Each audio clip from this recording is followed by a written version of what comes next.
விளக்கமாக நமது நுழைபுலம் இலக்கிய கலந்துரையாடல் கூட்டம் தொடங்கி இருக்கிறது. இன்றைய நிகழ்வில் திரு ராஜேஷ் அவர்கள், சுஜா ராஜேஷ் அவரது துணை பெயர் என்ற பெயரிலே அவர் எழுதிய குஞ்சரன் நாடார், எல்லை போராளி குஞ்சன் நாடார் என்ற நூலை பற்றிய ஒரு அறிமுகத்தை தெரிந்து கொள்வதற்காக இங்கே நாம் குழுமியிருக்கிறோம். இந்த நூலை அறிமுகம் செய்கிற தோழர் அக்களூர் ரவி, இந்த நூலை எழுதியிருக்கிற எழுத்தாளர் திரு PS ராஜேஷ், நாற்கர பதிப்பகத்தினுடைய தோழர் நல்லூர் லிங்கம், அனிதா ஸ்ரீகாந்த், ஜோசப் செல்லத்துறை, இன்னும் வந்திருக்கிற அத்தனை தோழர்களையும் வரப்போகிற தோழர்களையும் முதலிலே நான் வரவேற்கின்றேன். இந்த நூலினுடைய தலைப்பு கொஞ்சம் ஆச்சரியமாக இருக்கிறது அல்லவா?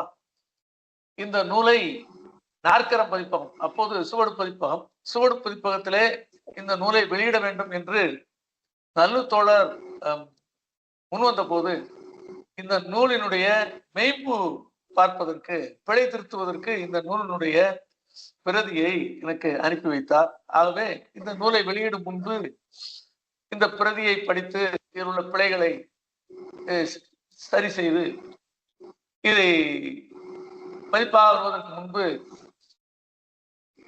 ராஜேஷ் உங்களுடைய இதை பேசும்போது நீங்க மியூட் ஆன் பண்ணிக்கலாம். ஒரு இரைச்சல் வருது. ஆமா, இப்ப நீங்க பேசும்போது மட்டும் ஆன் பண்ணிக்கங்க. இப்ப நீங்க ஆஃப் பண்ணிக்கலாம். ஓகே. ஆகவே இந்த நூலை வெளியிடுகிற போது இதை பிழைத்திருத்துகிற பணியிலும் நான் இருந்தேன். அப்போது ஒரு கேள்வி என் மனதிலே வந்தது. சிலருடைய பெயர்கள் மட்டும் நமது சுதந்திர போராட்ட வரலாறிலோ அதை தொடர்ந்து வருகிற வரலாறுகளிலோ மறைக்கப்படுகிறது என்பதற்கு இந்த பெயர் ஒரு உதாரணம். குமரி மாவட்டத்தில் நமக்கு ஒரு அந்த மாவட்டமானது, அதாவது அது திருவிதாங்கூர் சமஸ்தானத்தில் இருந்து தமிழ்நாட்டுக்கு வந்தபோது அதை உருவாக்கிய, அதை தமிழ்நாட்டில் இணைக்க போராடிய வீரர்களை பற்றி சொல்லுகிற போது நேசமணி நாடார் உடனே மனதிலே வந்து விடுவார். அவரை பற்றி நிறைய செய்திகளை படித்திருக்கிறோம். அதுபோல இது ஒரு உதாரணமாக எடுத்துக்கொண்டால் ஒவ்வொரு வரலாற்றிலும் ஒரு முக்கியமான பங்காற்றியவர்களுடைய எல்லா பெயர்களையும் எல்லோரும் எழுதிவிடவில்லை என்பதற்கு இது ஒரு சான்று. ஆகவே ஒரு காலத்துல பட்டாபி சீதாராமையா இந்திய தேசிய காங்கிரஸ் வரலாற்றை எழுதிய போது தமிழ்நாட்டுக்கு அதிலே பங்கில்லாதது போல ஒரு தோற்றத்தை உண்டு பண்ணுகிற வேலையை செய்தார் என்று சொல்வார். ஆகவே வரலாறு எழுதுகிற போது எல்லாவித கூறுகளையும் அதில் ஈடுபட்ட எல்லா தலைவர்களையும் பற்றி ஒரு முழுமையான வரலாறு எல்லாராலும் எழுதப்பட்டு விடுவதில்லை. அந்த குறையை அந்த போராட்டத்தில் ஈடுபட்ட குஞ்சன் நாடார் அவர்களுடைய வரலாறு என்பதை விட அவர் சட்டமன்றத்தில் பல்வேறு தருணங்களில் பேசுகிற உரைகளை எல்லாம் தொகுத்து மலையாளத்தில் இருந்து மொழிபெயர்ப்பு செய்திருக்கிறார் திரு ராஜேஷ் அவர்கள். சுஜா ராஜேஷ் என்ற புனைப்பெயரிலே வந்திருக்கிறது. பேராசிரியர் ராஜேஷ் அவர்கள் மொழிபெயர்ப்பாளர், அது ஒரு சிறப்பு. அவர் சில நூல்களை எழுதியிருக்கிறார். இங்கே இருக்கிற இந்த நூலை அறிமுகம் செய்கிற ரவி அவர்களும் மொழிபெயர்ப்பாளர். இது ஒரு பொருத்தமாக இந்த அரங்கிலே வந்து அமைந்திருக்கிறது. இவர் ராஜேஷ் அவர்கள் திருநெல்வேலி மாவட்டத்தை பூர்வீகமாக கொண்டு, ஆனாலும் அன்றைய கேரள மாநிலத்திலே கல்வி பயின்றார். அங்கே கேரள பல்கலைக்கழகத்திலே பட்டம் பெற்றிருக்கிறார். அவர் மலையாளத்திலிருந்து நிறைய நூல்களை நமக்கு தமிழில் தந்திருக்கிறார். தமிழில் இருந்தும் மலையாளத்திற்கு தந்திருக்கிறார். இந்த நூலை பற்றி இங்கே அறிமுகம் செய்ய வந்திருக்கிறார் அக்களூர் ரவி. அக்களூர் ரவி ஒரு 25 நூல்களுக்கு மேலே எழுதியிருக்கிறார். சிறந்த மொழிபெயர்ப்பாளர், காத்திரமான நூல்களை தொடர்ந்து மொழிபெயர்த்து வருகிறார். அவருடைய மொழிபெயர்ப்பில் நான் முதலில் படித்தது ஒரு புனைவிலக்கி. கனவில் தொலைந்தவன் என்ற ஒரு மொழிபெயர்ப்பின் மீது மொழிபெயர்ப்பை படித்துவிட்டு அது மீது ஒரு காதல் கொண்டு அப்புறம் மொழிபெயர்ப்பாளர் ரவி அவர்களுடைய எல்லா நூல்களையும் படிப்பதற்கான ஒரு ஆரம்பத்தை அந்த நூல் தந்தது. இன்று வரை ஒரு அருமையான தொடர்ந்து காத்திரமான உள்ளடக்கங்களை கொண்ட நூல்களை அவர் மொழிபெயர்த்து வருகிறார். சென்ற கோவை புத்தக கண்காட்சியில் அவர் மொழிபெயர்த்தது ஒரு நூலை வெளியிட்டார்கள். அமெரிக்க செவிந்தியர்களை பற்றிய ஒரு வரலாற்று பெட்டகமாக ஒரு நூல் அது. அந்த நதிக்கரையில் எனது இதயத்தை புதையுங்கள் என்பது அந்த நூல் கடைசியாக அவர் மொழிபெயர்த்தது. இப்படி நிறைய மொழிபெயர்ப்புகளை செய்திருக்கிற தோழர் ரவி அவர்கள் இந்த அரங்கத்தில் இன்னொரு மொழிபெயர்ப்பாளருடைய நூலை இங்கே அறிமுகம் செய்ய வருகிறார். தோழர் ரவி அவர்கள் உங்கள் சார்பிலே அரங்கிக்க வரவேற்கிறேன். இந்த மேடையை இப்போது அவரிடம் ஒப்படைக்கிறேன். வாருங்கள் ரவி. வணக்கம்.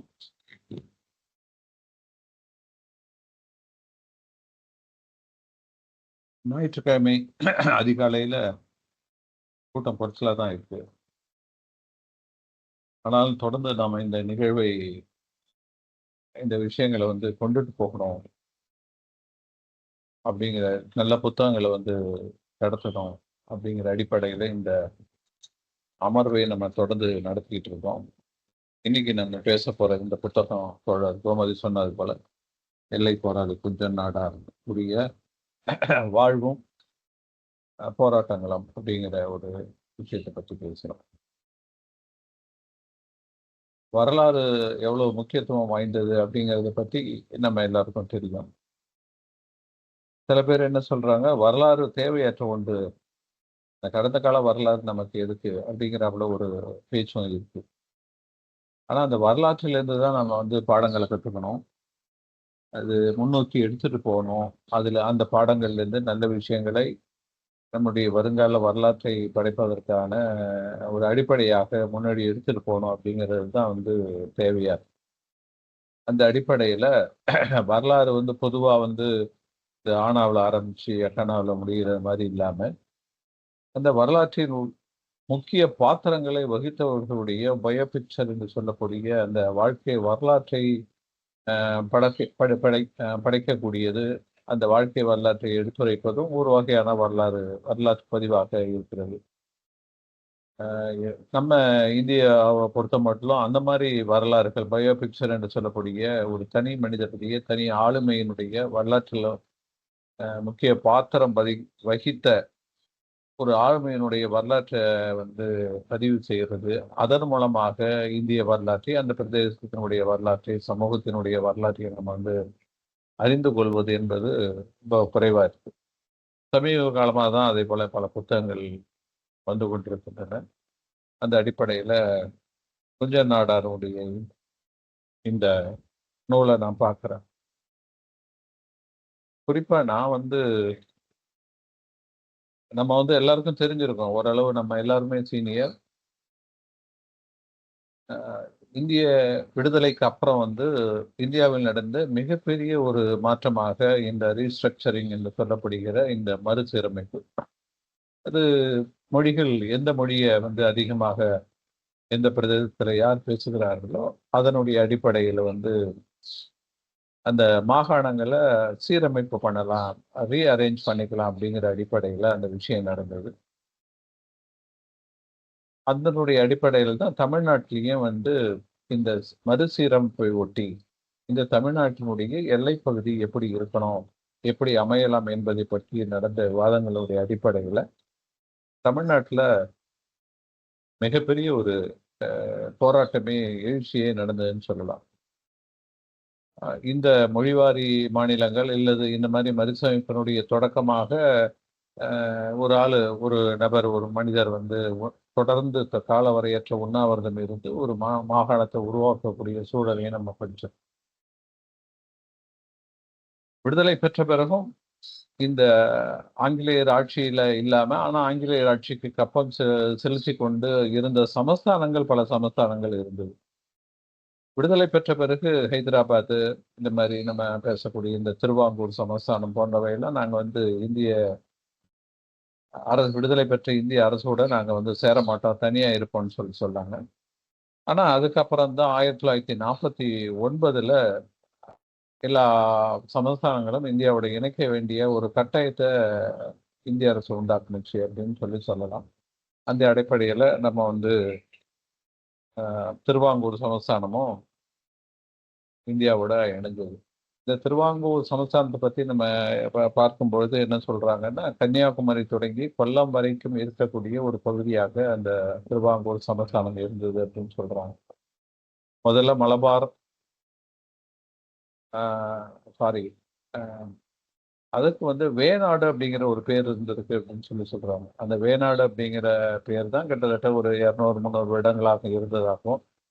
அப்புறம் இந்த பகுதியை மலபார் பகுதியில் ஆட்சி செய்து கொண்டிருந்த அரசர்கள் இந்த நாட்டை கைப்பற்ற பிறகு அதுக்கு திருவிதாங்கூர் சமஸ்தானம் அப்படின்னு பேர் வைத்ததாகவும், பத்மநாபபுரம், கல்குளம் போன்ற இடத்துல என்று சொல்லப்படுகிற பத்மநாபபுரத்தில் தலைநகராக இருந்ததை மாற்றி வந்து திருவனந்தபுரத்துக்கு தலைநகராக கொண்டு போறாங்க அப்படின்னு சொல்றாங்க. அதுக்கப்புறம் தொடர்ந்து அந்த விஷயம் திருவாங்கூர் சமஸ்தானம் தொடர்ந்து இயங்கி கொண்டிருக்கு. நான் இந்த புத்தகத்துல ஒரு 4 பிரிவுகளா நான் வந்து இதை சொல்லலாம் அப்படின்னு பார்க்குறேன். ஒன்று வந்து இந்த எல்லை போராட்டம் அப்படிங்கிற ஒரு விஷயம். அடுத்தது கொஞ்ச நாடாரனுடைய ஒரு ஒரு வாழ்க்கை வரலாறு. அதுல வந்து அவருடைய வாழ்க்கையில அவர் நடத்தின 2-3 முக்கியமான விஷயங்கள். அப்புறம் இந்த புத்தகத்தினுடைய முதன்மை பகுதியாக இருக்கக்கூடிய இல்லை முக்கியமான பகுதியாக நல்லுவன் என்கிட்ட பேசியிருக்காரு. புத்தகம் வந்து 100% 40% இந்த போராட்டம், கொஞ்ச நாடார் வாழ்க்கை, அந்த விஷயங்களை பேசுது. ஒரு 60%, 60லேருந்து 65% கொஞ்ச நாடார் ஒரு அரசியல் போராளியாக, அரசியல்வாதியாக திருவிதாங்கூர், கொச்சி சட்டசபையில் ஆற்றிய உரைகள்.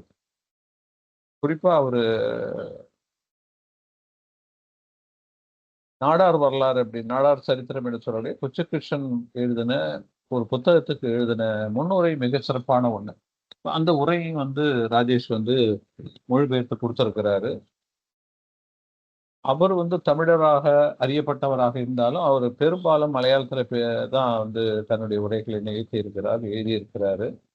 ஞான் தமிழனானும் ஞான் தமிழனானும் தான் அவர் சொல்லிப்பாரு. ஆனா வந்து தமிழ்ல பேசக்கூடிய வாய்ப்பு இருந்தது. ஆனால் அவர் உரைகள் எல்லாம் பெரும்பாலும் மலையாளத்துல தான் இருந்தது சொல்றாங்க. அவர் வந்து மலையாளத்திலிருந்து மொழிபெயர்க்கப்பட்டவை அப்படின்னு தான் ராஜேஷ் தன்னுடைய புத்தகத்துல குறிப்பிடுறார். மிக முக்கியமான உரைகள். ஸோ இந்த 4 விஷயத்தையும் கொஞ்சம் கொஞ்சமா நான் சொல்லலாம் அப்படின்னு தான் நான் நினைக்கிறேன். ஏன்னா நேரம் வந்து பத்தாதுன்னு நினைக்கிறேன். ரொம்ப ஆழமான ஒரு புத்தகம். நம்ம வரலாற்றை அறிந்த நமக்கு இந்த வரலாற்று உள்ளார போனா எப்படி திரும்பி வர முடியாத அளவுக்கு ஒரு சுற்றி தான் வந்துட்டு இருக்கோம். அதனால அந்த அடிப்படையில நான் வந்து இதை பேசலாம் அப்படின்னு நினைக்கிறேன். 1938 காங்கிரஸ் கட்சி என்ன சொல்லுது அப்படின்னா, ஆந்திரா, கர்நாடகம், கேரளா உள்ளிட்ட இந்த மாதிரி மொழிவாரி மாநிலங்களை விடுதலைக்கு பிறகு அமைக்கலாம் அப்படிங்கிற ஒரு விஷயத்தை அவங்க முன் வைக்கிறாங்க. விடுதலைக்கு பிறகு இந்த மாதிரி வைக்கலாம் அப்படிங்கிறது. அது வந்து ஒரு பிரச்சனையாவே இருக்கு. நம்ம படிச்சிருப்போம். நம்ம கான்ஸ்டிடியூஷன் டிஸ்கஷன்ஸ் அப்படிங்கிற ஒரு விஷயத்தை வந்து தொடர்ந்து படிச்சுக்கிட்டு இருந்தோம். சாசன அமர்வு அந்த விஷயங்கள்ல வந்து மொழிகள் அடிப்படையில வந்து மாநிலங்களை பிரிக்கிறது பற்றி தொடர்ந்து வந்து ஒரு வாதம் நடந்துகிட்டே இருக்கு. காந்தியை கூட நம்ம இதுக்கு வந்து சில இடங்கள்ல வந்து தொட்டு காட்டுவாங்க. காந்தி வந்து பிரதேசம் அடிப்படையில இல்லை மொழி சார்ந்த அடிப்படையில வந்து அமைப்புகளை கட்டமைக்கலாம் அப்படின்னு சொன்னார் அப்படிங்கிற ஒரு விஷயத்தையும் நம்ம வந்து சொல்லுவாங்க. இப்போ இந்த காங்கிரஸ் கட்சியே இந்த மாதிரி ஒரு இதை பண்ணலாம் அப்படிங்கிற ஒரு முன்முயற்சி வந்து வருது 1938. ஆனால் அது 1928 வந்து தமிழ்த்தன்றல் திருவிக போன்றவர்கள் வந்து இந்த விஷயத்தை பற்றி பேச ஆரம்பிச்சிடுறாங்க அப்படின்னு நம்ம வந்து படிக்கிறோம். அவர் என்ன சொல்றாருன்னா, இந்திய அரசாங்கத்தினுடைய விதிகளுக்கு கட்டுப்பட்டு இந்திய அரசாங்கத்தினுடைய அந்த கட்டுப்பாடுகளினுடைய அடிப்படையில தமிழர்கள் வாழுகிற பகுதிக்கு தமிழர்களுக்கு என்று ஒரு தனி மாகாணம், தனி மாநிலம் வேணும் அப்படிங்கிற ஒரு குரலை வந்து 1928 தமிழ்ச்செல்வன் தெரிவிக்க முன்வைக்கிறாரு. அப்போ வந்து அவர் காங்கிரஸ்ல பொறுப்புல தான் இருக்காரு. ஏன்னா அவர் சொல்றது என்னன்னா, தமிழ்நாடு தமிழர்களுக்கான ஒரு பகுதி என்பது கடந்த காலத்துல வரலாறு வந்து இருந்தது அப்படின்னு சொல்லி சுட்டிக்காட்டுது. அதனால அந்த அடிப்படையில் இருக்கலாம் அப்படின்னு சொல்லி சொல்றாரு. அதுதான் அந்த அடிப்படையில தான் 1938ல வந்து திருநெல்வேலியில கூடிய காங்கிரஸ் மாநாடு வந்து இந்த மாதிரி தமிழர்களுக்கு ஒரு தனி மாகாணம் வேணும் அப்படிங்கிற ஒரு தீர்மானத்தை முன்மொழிகிறாங்க. அதே போல ஈவேராவும் என்ன சொல்றாரு, தமிழ்நாடு தமிழருக்கு அப்படிங்கிற ஒரு குரலை உயர்த்துறாரு. அப்புறம் நம்ம எல்லாம் பார்க்குறோம். அதே போல சீபா ஆதித்தனார் வந்து சொல்றாரு, வட இலங்கையும் அவர் சேர்த்துக்கலாம் அப்படின்னு சொல்லி சொல்றாரு. தமிழர்கள் அங்க அதிகமா வாங்குறாங்க. இங்கேருந்து போனவங்க தான் அங்க இலங்கையினுடைய வடபகுதியில இருக்கிறாங்க. அதனால நம்ம வந்து அந்த பகுதியும் வந்து நம்ம சேர்த்துக்கணும் அப்படிங்கிற மாதிரி ஒரு விஷயத்த சொல்றாரு. நமக்கு பலரும் அறிந்த இந்த மாதிரி தமிழகத்தினுடைய எல்லை போராட்டங்களை முன் நின்று நடத்தியவராக நாம் அறிந்த மாப்போ சிவஞானம் ஒரு குறிப்பிடும்படியான நபர் இந்த போராட்டங்கள்ல. அவர் என்ன சொல்றாருன்னா, சித்தூர், அப்புறம் புதுக்கோட்டை சமஸ்தானம் இணையாம இருந்தது. இந்த மாதிரி பல்வேறு வட இலங்கை, யாழ்ப்பாணம் அவர் சொல்றாரு. இந்த மாதிரி பல்வேறு பகுதிகளையும் சேர்த்து தமிழ்நாடு அப்படிங்கிற ஒரு மாநிலத்தை உருவாக்கணும் அப்படின்னு சொல்ல ஒரு கோரிக்கையை வைக்கிறாரு. இந்த போராட்டத்துல வந்து 4 பகுதியில வந்து போராட்டம் நடக்குது. ஒண்ணு வந்து வடக்கு எல்லை அப்படின்னு சொன்னா நம்ம சொல்லக்கூடிய திருப்பதி, திருத்தணி இந்த பகுதியில மெட்ராஸை ஒட்டி. அப்புறம் வடமேற்கு பகுதி, அப்புறம் மேற்கு எல்லை அப்படின்னு சொல்றது மூணாறு அந்த பகுதி. அப்புறம் தெற்கு எல்லை போராட்டம். இந்த தெற்கு எல்லை போராட்டம் தான் பிரதானமா இந்த புத்தகத்துல நம்ம வந்து பார்க்க போறோம். வடக்கு எல்லை போராட்டத்துல தான் நம்ம எல்லாம் தெரியும். அதுக்கு முன்னின்று நடத்தியவர் வந்து நம்ம மாப்போ சிவஞானம். அப்புறம் வந்து இன்னும் 2, 3 பேர் சொல்றாங்க. சமீபத்துல நான் ஒரு பதிவு படிக்கும்போது, இல்ல மங்களம் கிழார் அப்படிங்கிறவரு ஒரு முக்கியமான ரோல் அதுல வகிச்சிருக்காரு அப்படின்னு சொல்லி சொல்றாரு. இப்ப இந்த வடக்கெல்லை போராட்டம் ஓரளவு நமக்கு எல்லாரும் அறிந்தபடி என்னன்னா, காளகஸ்தி, திருப்பதி இந்த பகுதியெல்லாம் இங்க இணைக்கணும், தமிழகத்தோட இணைக்கணும், தமிழ்நாட்டோட இணைக்கணும் அப்படின்னு குரல் வருது. அதுக்கு மாற்றாக வந்து மெட்ராஸ் மனதை அப்படிங்கிற குரல் வருது. இப்ப ஒரு பேச்சுவார்த்தையினுடைய அடிப்படையில காளகஸ்தி, திருப்பதி அங்க போயிடுச்சு. திருத்தணி, பள்ளிப்பட்டு, மெட்ராஸ் எல்லாம் வந்து தமிழ்நாட்டோட சேருது அப்படிங்கிற ஒரு வரலாறு நமக்கு தெரியும். அதே போல மேற்கு எல்லை போராட்டம் அப்படிங்கிறது வந்து மூணாறை ஒட்டியே இருக்கக்கூடிய தேவிகுளம், பீர்மேடு இந்த பகுதிகள். இந்த பகுதிகளுக்கான போராட்டத்தை வந்து கிட்டத்தட்ட வந்து தெற்கெல்லை போராட்டத்தை வழிநடத்திய இந்த மார்ஷல் நேசமணி, அப்புறம் குஞ்ச நாடார், தானுலிங்க நாடார், தானுப்பிள்ளை போன்ற இதே நபர்கள் தான் கிட்டத்தட்ட வந்து அந்த பகுதியிலையும் சென்று அவங்க போராட்டம் நடத்துறாங்க. ஏன்னா அது அந்த பகுதி முழுவதுமே வந்து கேரள சமஸ்தானத்தோட தான் இருக்கு. கேரள சமஸ்காரம் தமிழ்நாட்டோட இணைந்த பிறகும் அது வந்து திருவனந்தபுரம் கொச்சி சட்டசபைன்னு சொல்லக்கூடிய கேரள மாநிலத்தோடு தான் இருக்கு. அப்ப இவங்க தெற்கலையில போராடக்கூடிய அதே அந்த ஆளுமைகள் தான், போராளிகள் தான் வந்து மேற்கெல்லையிலையும் வந்து போராட்டம் நடத்துறாங்க. அந்த போராட்டத்துல தான் வந்து ஒரு 2, 3 விஷயங்கள், சுவாரஸ்யமான விஷயங்களா நான் பார்க்கக்கூடியது என்னன்னா, 2 கம்யூனிஸ்ட் கட்சிகளுக்கும் இருக்கக்கூடிய அந்த வேறுபாடு, அந்த நிலைப்பாட்டு வேறுபாடு. கேரள கம்யூனிஸ்ட் கட்சி என்ன சொல்லுது அப்படின்னா, இல்ல இது இங்கே தான் இருக்கணும் அப்படிங்கிறாங்க. தமிழ்நாடு கம்யூனிஸ்ட் கட்சி இல்ல தமிழ்நாட்டோட அது இணையணும் அப்படின்னு சொல்லி சொல்றாங்க. ஈவேரா வந்து இல்லப்பா போயிட்டு போதை விட்டுடுங்க அப்படின்னு சொல்லி சொல்றாரு. அதுக்கு என்ன ஒரு அடிப்படையான ஒரு காரணம் சொல்றாங்க அப்படின்னா, இந்த 2 பகுதிகளும் மூணாறும் வந்து அந்த கேரள மாநிலத்தினுடைய ஒரு ஸ்ட்ராட்டஜிக் இம்பார்ட்டன்ஸ் பகுதியாக இருக்கிறது. அதே போல அங்க இருக்கிற தமிழர்கள் அதிகமானவர்களாக நீங்க வந்து கருதல கொண்டாலும், அவங்க அடிக்கடி வந்து போற குடியேறிகளா தான் இருக்காங்க. வந்துட்டு கொஞ்ச நாள் வேலை செய்றாங்க. அப்புறம் திரும்பி தமிழ்நாட்டுக்கு போயிடுறாங்க. நிரந்தர குடிகளாக தமிழர்கள் அங்க இல்ல அப்படிங்கிற ஒரு விஷயத்த வந்து சொல்றாங்க. அதனால ஆனா ஒட்டுமொத்தமா அல்டிமேட்டா கடைசியில என்ன ஆகுதுன்னா, அந்த பகுதி வந்து கேரளாவோட இணைஞ்சது. அடுத்தது நம்ம தெற்கெல்லை போராட்டம். இந்த தெற்கெல்லை போராட்டத்தினுடைய முக்கியமான விஷயமாக நாம பார்க்கிறது ஏன் இந்த பகுதியை தமிழ்நாட்டோட இணைக்கணும் அப்படிங்கிற ஒரு விஷயத்த அவங்க இன்சிஸ்ட் பண்ணாங்க அப்படிங்கிறது தான் இதனுடைய முக்கியமான சாரமா நம்ம பார்க்கலாம். கன்னியாகுமரி தொடங்கி கிட்டத்தட்ட கொல்லம் வரையிலான அந்த நிலப்பரப்புல தமிழர்கள் அதிகமாக வசித்த நிலப்பரப்பாக நம்ம சுட்டி காட்டப்படுவது கன்னியாகுமரி, அகஸ்தீஸ்வரம், அப்புறம் அதை ஒட்டி இருக்கக்கூடிய பத்மநாபபுரம், தோவாலை, களியக்காவிளை, நெய்யாற்றங்கரை, இந்த பகுதிகள் தான் தமிழர்கள் அதிகமாக வசிக்கக்கூடிய பகுதிகளாக இருந்தது. அப்ப இங்க இருக்கக்கூடிய தமிழர்கள் இந்த பகுதியை தென் திருவாங்கூர் அப்படின்னு சொல்லி அவங்க குறிப்பிடுறாங்க. இந்த தென் திருவாங்கூர் பகுதியை குறிப்பா தமிழர்கள் அதிகமாக வசிக்கக்கூடிய இந்த பகுதியை தமிழ்நாட்டோட இணைப்பது தான் தமிழ்நாட்டினுடைய இந்த தமிழர்களுடைய மேம்பாட்டுக்கு உதவியா இருக்கும் அப்படின்னு சொல்லி சொல்றாங்க. அதுக்கு ரெண்டு விஷயம் என்ன சொல்றாங்க அப்படின்னா, மலையாளிகளுடைய ஆதிக்கம் இங்க அதிகமா இருக்கு. மலையாளிகள் தமிழர்களை ரொம்ப இழிவா நடத்துறாங்க. அவர்களுக்குரிய போதுமான சுதந்திரத்தை அவங்க கொடுக்கறது இல்லை அப்படிங்கிறது ஒரு விஷயத்தை அவங்க சொல்றாங்க. பள்ளிக்கூடங்கள்லையும் சரி, பல இடங்கள்லையும் சரி, மலையாள மொழி தான் அதிகமாக பேசப்படுகிறது. இரண்டாம் தர மொழியாக கூட தமிழ் மதிக்கப்படவில்லை அப்படிங்கிறது தான் அவங்க வைக்கக்கூடிய முக்கியமான ஒரு விஷயமா சொல்றாங்க.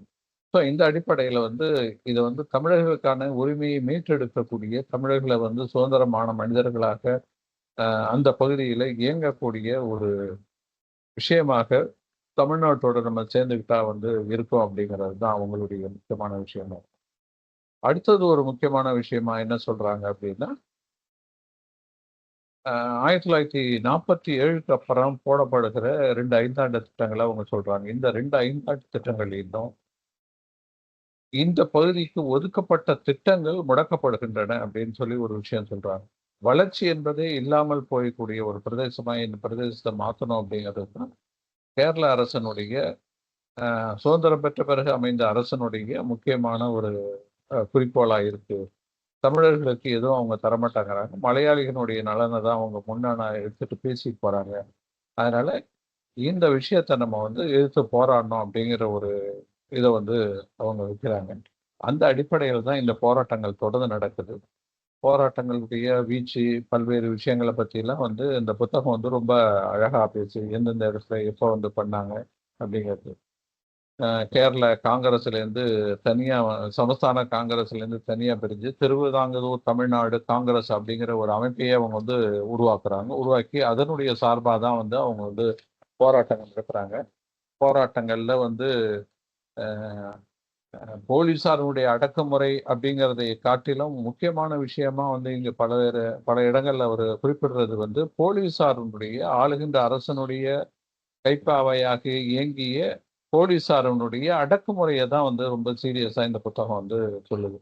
கிட்டத்தட்ட நான் குறிப்பு எடுக்கணும்னு நினைச்சேன், முடியல.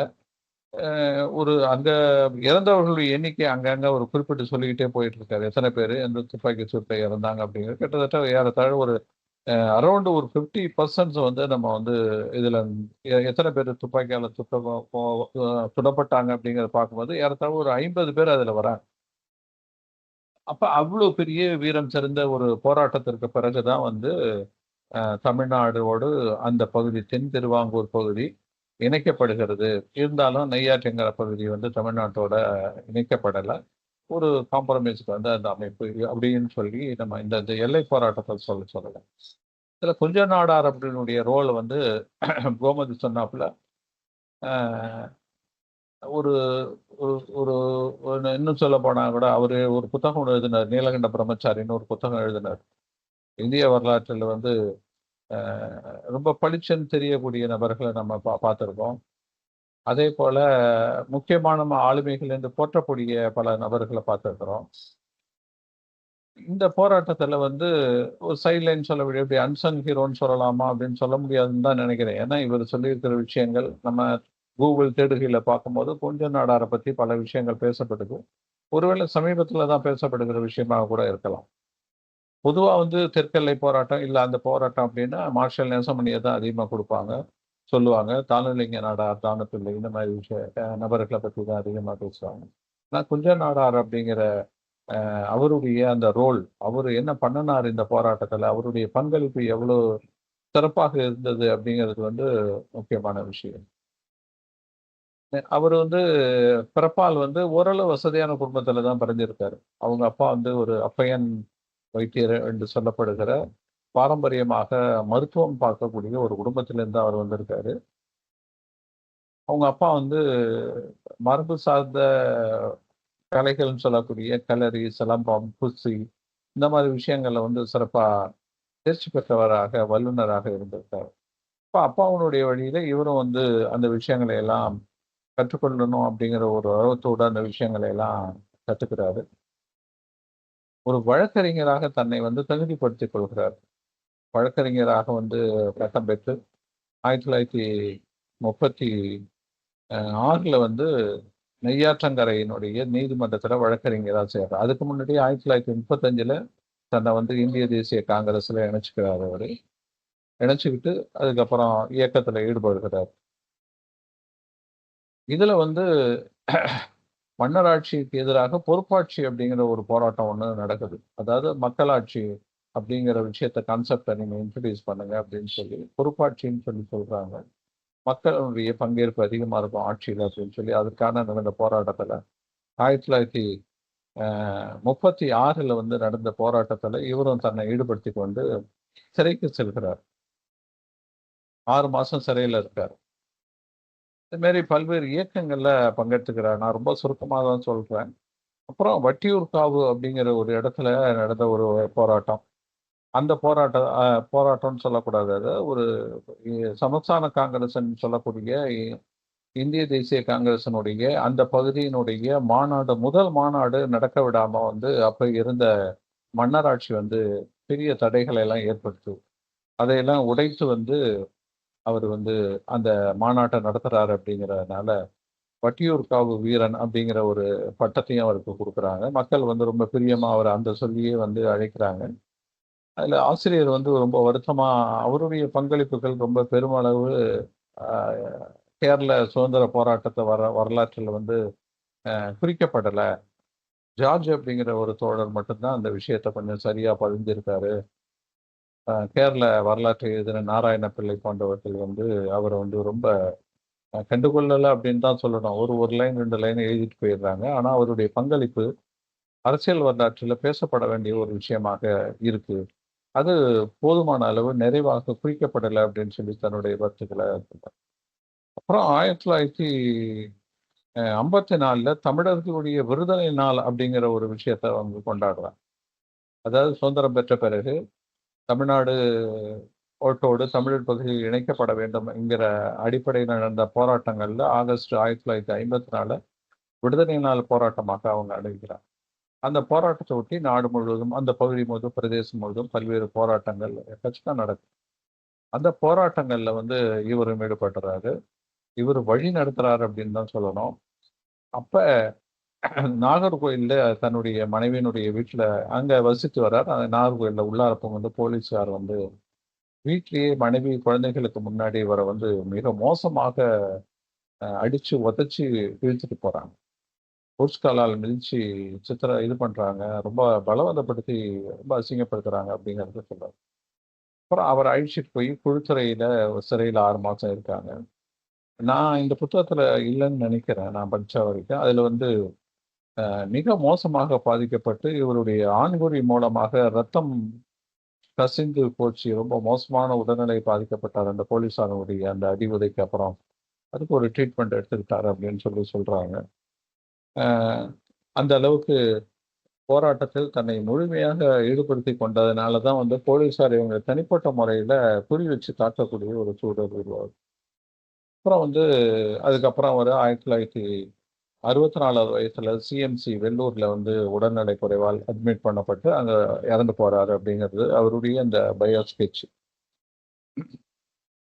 3 தடவை இவர் வந்து சட்டமன்றத்துக்கு தேர்ந்தெடுக்கப்படுகிறார் அப்படிங்கிற ஒரு குறிப்பு இங்க இருக்கு. அந்த சட்டமன்றத்தில் அவர் ஆற்றிய உரைகள் தான் 3 பெரும் பகுதியாக அமைந்திருக்கு. பாரசாலை அப்படிங்கிற தொகுதியிலிருந்து 2 முறை வந்து சட்டசபைக்கு அவர் தேர்ந்தெடுக்கப்படுகிறார். ஒரு முறை வந்து சுயேட்சையா வந்து மக்களுடைய வேண்டுகோளுக்கு இணங்க வந்து போட்டியிட்டு சுயேட்சையா வெற்றி பெறுறார். 2வது தடவை வந்து காங்கிரஸ் அமைப்பின் சார்பிலாக பிரதிநிதியாக தேர்ந்தெடுக்கப்படுகிறார். 3வது இந்த தமிழ்நாடு காங்கிரசினுடைய திருவிதாங்கூர் தமிழ்நாடு காங்கிரஸ் இணைஞ்ச பிறகு நடந்த ஒரு எலெக்ஷன்ல பத்மநாப தொகுதியில நிற்கக்கூட தனக்கு வந்து வாய்ப்பு கொடுங்க அப்படின்னு சொல்லி காங்கிரஸ் இவர் கேட்கிறாரு. ஆனா காங்கிரஸ் வந்து அதை மறுத்துடுது. அதனால வந்து பத்மநாபபுரம் பகுதியில சுயேட்சையாக நின்று தமிழ்நாடு காங்கிரஸ் வேட்பாளரை எதிர்த்து போட்டியிட்டு வெற்றி பெறுகிறார். இந்த 3 முக்கியமான விஷயங்களை வந்து புத்தகத்துல வந்து நம்ம வந்து பார்க்குறோம். இதுல நான் வந்து குறிப்பா சொல்ல வேண்டிய 2 விஷயம் வந்து, ஒண்ணு வந்து இந்த வட்டியூர்காவு அப்படிங்கிற வட்டியூர்காவு வீரன் இவர் ஏன் வந்து அழைக்கப்பட்டார் அப்படிங்கிறதுக்கு அந்த ஒரு விஷயத்தை பற்றி இன்னும் கொஞ்சம் விரிவா சொல்லலாம் அப்படின்னு நினைக்கிறேன். அது வந்து 1938 நடந்த ஒரு மாநாடு. அந்த மாநாட்டை தான் வந்து திருவனந்தபுரத்தை ஒட்டி இருக்கக்கூடிய அந்த வட்டியூர்காவிங்கிற பகுதியில வந்து அவங்க நடத்துறதுக்கு முயற்சி பண்றாங்க. காங்கிரஸ் இயக்கத்தினுடைய மாநாடு தான், முதல் மாநாடு தான். ஆனா அன்றைக்கு இருந்த மன்னராட்சி வந்து அந்த மாநாட்டை நடத்த விடக்கூடாதுன்னு பல்வேறு தடைகளை போடுறாங்க. திவான் வந்து யாருன்னு நமக்கு தெரியும், சார் சிபி ராமசாமி தான். 144 அப்படின்னு ஒரு சொல்லக்கூடிய அந்த சொல்லக்கூடிய கிட்டத்தட்ட இன்னைக்கு நம்ம சொல்லக்கூடிய 144 தடை உத்தரவுன்னு சொல்லக்கூடிய அந்த தடை உத்தரவு கிட்டத்தட்ட அதான் போடுறாங்க. 3 பேர் ஒன்னா போகக்கூடாது, பேசக்கூடாது, ஒரு இடத்துல கூடக்கூடாது, அப்படிங்கிற ஒரு அடிப்படையா நம்ம அந்த விஷயங்களை பத்தி நமக்கு தெரிஞ்சிருக்கும். இந்த விஷயங்களோட அடிப்படையில மாநாட்டை நடத்த விடாம வந்து அவங்க வந்து ஆளுகின்ற அந்த மன்னராட்சி வந்து திவான் வந்து சட்டம் போடுறாரு. நெருக்கடி வந்து ரொம்ப மோசமா வருது. வீடுக்கு வந்து தலைவர்கள் கைது செய்யப்படுகிறார்கள். முக்கியமான தலைவர்கள் வந்து சிறைக்கு போயிருக்கிறாங்க. அப்படிங்கிற சூழல்ல இதுல இன்னொரு விஷயம் என்னன்னா, இந்த மாதிரி முக்கியமான தலைவர்கள் first line, second line leader வந்து போனதுக்கு அப்புறம் 3வது நபரா இல்ல 3வது முக்கியமான நபரா இவர் வந்து இந்த விஷயங்களை கையில் எடுத்துக்கிட்டு செய்யறாரு. 3வது சர்வாதிகாரியாக, அப்படி சர்வாதிகாரிங்கிற ஒரு சொல் வந்து பயன்படுது. சர்வாதிகாரி அப்படிங்கிறது வந்து ஆத்தரைஸ்டு பர்சன் நம்ம எடுத்துக்கலாம்னு நினைக்கிறேன். அதிகாரம் பெற்ற நபராக, இல்லை அந்த அமைப்பால் அதிகாரம் அளிக்கப்பட்ட நபராக அப்படின்னு நம்ம எடுத்துக்கலாம்னு நினைக்கிறேன். அவர் எடுத்துக்கிறார். அதனால வந்து பல்வேறு 2-3 இடங்கள்ல வந்து அந்த மாதிரி ஒரு முன்னணி தலைவர்கள், போராளிகள் வந்து வெளியில இருக்கும்போதோ, சிறையில் இருக்கும்போதோ அந்த போராட்டங்களை முன்னின்று நடத்தியவர் என்ற அடிப்படையில், வெற்றிகரமாக நடத்தியவர் என்ற அடிப்படையில் இவரை வந்து கட்டளை தளபதி அப்படிங்கிற மாதிரி ஒரு பட்டப்பெயரும் கொடுத்து இவரை அழைக்கிறாங்க. அந்த அடிப்படையில இந்த வட்டியூர்காவு மாநாட்டை எப்படியாவது நடத்தியே ஆகணும். இது முதல் மாநாடு. இது வந்து ஒரு நம்ம காங்கிரஸ் இயக்கத்தினுடைய மதிப்பை வந்து கூட்டுகிற மாநாடு அப்படின்னு சொல்லி இது ஏற்பாடு பண்றாரு. அப்ப குறிப்பா இவருக்கு உதவக்கூடிய நபர்களாக நெய்யாற்றங்கரை தோழர்கள் தான் வந்து இவருக்கு அமைகிறார். தனித்தனியா எல்லாரையும் கூட்டி அவர் பேசுறாரு. இது வந்து வெளிப்படையா நம்ம வந்து இயங்க வேணாம். மாநாடு நடைபெறுகிற நாள் வரைக்கும் ரகசியமாகவே நம்முடைய ஏற்பாடுகள் எல்லாம் செய்யுங்க. நீங்க வந்து கதர் ஆடை போன்ற ஆடைகளை எல்லாம் நீங்க அணிய வேணாம். கொடியெல்லாம் பிடிச்சிக்கிட்டு வேணாம். இந்த மாதிரி மாநாட்டுக்கு போறோம் அப்படிங்கிறது வெளில எல்லாம் சொல்ல வேணாம். அதனால ஆங்காங்கே குழுக்களாக, சிறு சிறு குழுக்களாக நீங்க வந்து மாநாட்டு திடலை நோக்கி ரகசியமா ஒவ்வொரு கிராமத்திலிருந்து வாங்க. மாநாட்டுக்கு வெளிப்பகுதியில தங்கிக்கிங்க. மாநாட்டு அன்னைக்கு அந்த அரங்கத்துக்கு நீங்க வந்தா போதும் அப்படிங்கிற ஒரு ஏற்பாடை அவரு பண்றாரு. அதே போல அந்த காடுகள்ல, வயல்கள் வழியாக உள்ளார பூந்து வரும்போது நீங்க வழி தவறி போயிடக்கூடாது என்பதனால ஒரு வழிகாட்டிய ஒரு நபரை வந்து நீங்க அழைச்சிட்டு வாங்க. அந்த நபருடைய வழிகாட்டுதல்ல மாநாட்டுக்கு வாங்க அப்படின்னு சொல்றாங்க. இவங்க வந்து மாநாடு நடக்கிற அன்னைக்கு அந்த இடத்துக்கு இவங்க நுழையும் போது பார்த்தா அந்த மாநாடு இவங்க ஏற்பாடு முன்னாடியே செய்திருந்த ஏற்பாடுகள் எல்லாம் குலைந்து கிடக்கின்றன. மாநாட்டு பந்தலே எரிக்கப்பட்டிருக்கிறது. அதான் நமக்கு தெரியுமே எப்படி நடக்கும். போலீஸ் அதிகாரம் வந்து தன்னுடைய அந்த செயல்களை எப்படி நடத்தும் அப்படிங்கிறது நம்ம படிச்சிருக்கிறோம், பார்த்துருக்கிறோம். அந்த அளவு நடக்குது. என்ன பண்றது? சரி, உடனே நண்பர்கள்லாம் வராங்க, தோழர்கள் வராங்க. மாநாட்டு தேடர்ல வந்து மாநாடு நடக்குது. மிக சிறப்பாக உரையை வந்து குஞ்ச நாடானுடைய மிக சிறப்பாக அமைகிறது. இப்போ போலீஸ்கார் வந்து நீங்க வந்து இந்த இடத்துல வந்து மாநாடு நடத்தக்கூடாது, தடை உத்தரவு இருக்கு அப்படின்னு சொல்லும்போது, இல்ல நாங்க இந்த இடத்துல தான் மாநாடு நடத்த போறோம், தொடர்ந்து நடத்துவோம் அப்படின்னு சொல்லி பேசுறாரு. அப்ப போலீஸார் வந்து மிரட்டுறாங்க, துப்பாக்கி சூடு நடத்த போறோம் அப்படின்னோடனே, இல்ல சரி இதை நான் வித்ட்ரா பண்ணிக்கிறேன். இதை வந்து இதுக்கு மேல இந்த மாநாட்டை நம்ம தொடர்ந்து நடத்துறோம், மக்களுடைய சாவு தான் வந்திருக்கும் அப்படின்னு சொல்லி அவர் வந்து மாநாட்டை முடிச்சுக்கிட்டு எல்லாம் கலைந்து போங்கன்னு சொல்லி சொல்றாரு. அப்ப யாராலும் நடத்த முடியாத ஒரு மிகப்பெரிய ஒரு போலீஸ் அராஜகத்துக்கு எதிராக அந்த மாநாட்டை அவர் நடத்தி முடித்தினாரு. இந்திய தேசிய காங்கிரசினுடைய மதிப்பை உயர்த்தி பிடித்தார் அப்படிங்கிறது எல்லாராலும் பாராட்டப்படுகிற விஷயமாக இருக்கு. இதைத்தான் வந்து 2, 3 பேர் என்ன சொல்றாங்க, இவருடைய இந்த ரோல் முதல் மாநாட்டை சிறப்பாக அவர் நடத்தின அந்த ரோல் வந்து எங்கேயுமே வந்து குறிப்பிட்டு சொல்லப்படலை அப்படிங்கிறது வருத்தத்துக்குரிய ஒரு விஷயமாக வந்து சொல்றாங்க. இதுதான் வந்து நான் வந்து இந்த புத்தகத்தினுடைய கண்டென்ட்டா நான் வந்து ஆங்காங்கே பொறுக்கி இந்த சில விஷயங்களை சொல்றேன். வருசலா சொல்லக்கூடிய அளவுக்கு வந்து என்னால் இந்த புத்தகத்தினுடைய விஷயங்களை வந்து வருசலா என்னால் சொல்லக்கூடிய அளவுக்கு ஒரு கோஜென்ட்டான ஒரு இதுவாக இந்த வரலாறை வந்து நம்ம சொன்னால் ஆங்காங்கே சில விஷயங்கள் எல்லாம் விட்டுட வேண்டிய ஒரு கட்டாயம் வரணும் அப்படிங்கிறதுனால நான் அதை இப்படி தான் சொல்லணும் அப்படின்னு நினைக்கிறேன். ஸோ இதுதான் இந்த அடிப்படையில் வந்து அந்த தெற்கெல்லை போராட்டம் வெற்றிகரமான ஒரு போராட்டமாக முடியுது.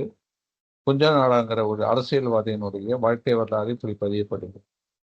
அடுத்ததாக வந்து நான் சொல்ல வேண்டியது வந்து அவர் ஆற்றிய உரைகள் ரொம்ப முக்கியமான உரைகள். இன்னைக்கு வந்து பல ஆளுமைகளுடைய நம்ம சட்டமன்றத்திலேயோ பாராளுமன்றத்திலேயோ நடத்தப்படுகிற உரைகள், ஆற்றப்படுகிற உரைகள் வந்து பதிவு செய்யப்படுகிற அப்படின்னு சொல்றாங்க. சில முக்கியமான நபர்களுடைய உரைகள் தான் வந்து வெளியில வந்திருக்கு. ஆனா சாதாரணமான மனிதர்கள் இல்ல அந்த விஷயத்தினுடைய முக்கியம் கருதி பேசப்பட்ட உரைகள் எல்லாம் வந்து அவ்வளவா ரெக்கார்ட் பண்ணப்படலை அப்படிங்கிறது தான் வந்து வருத்தத்துக்குரிய விஷயம்.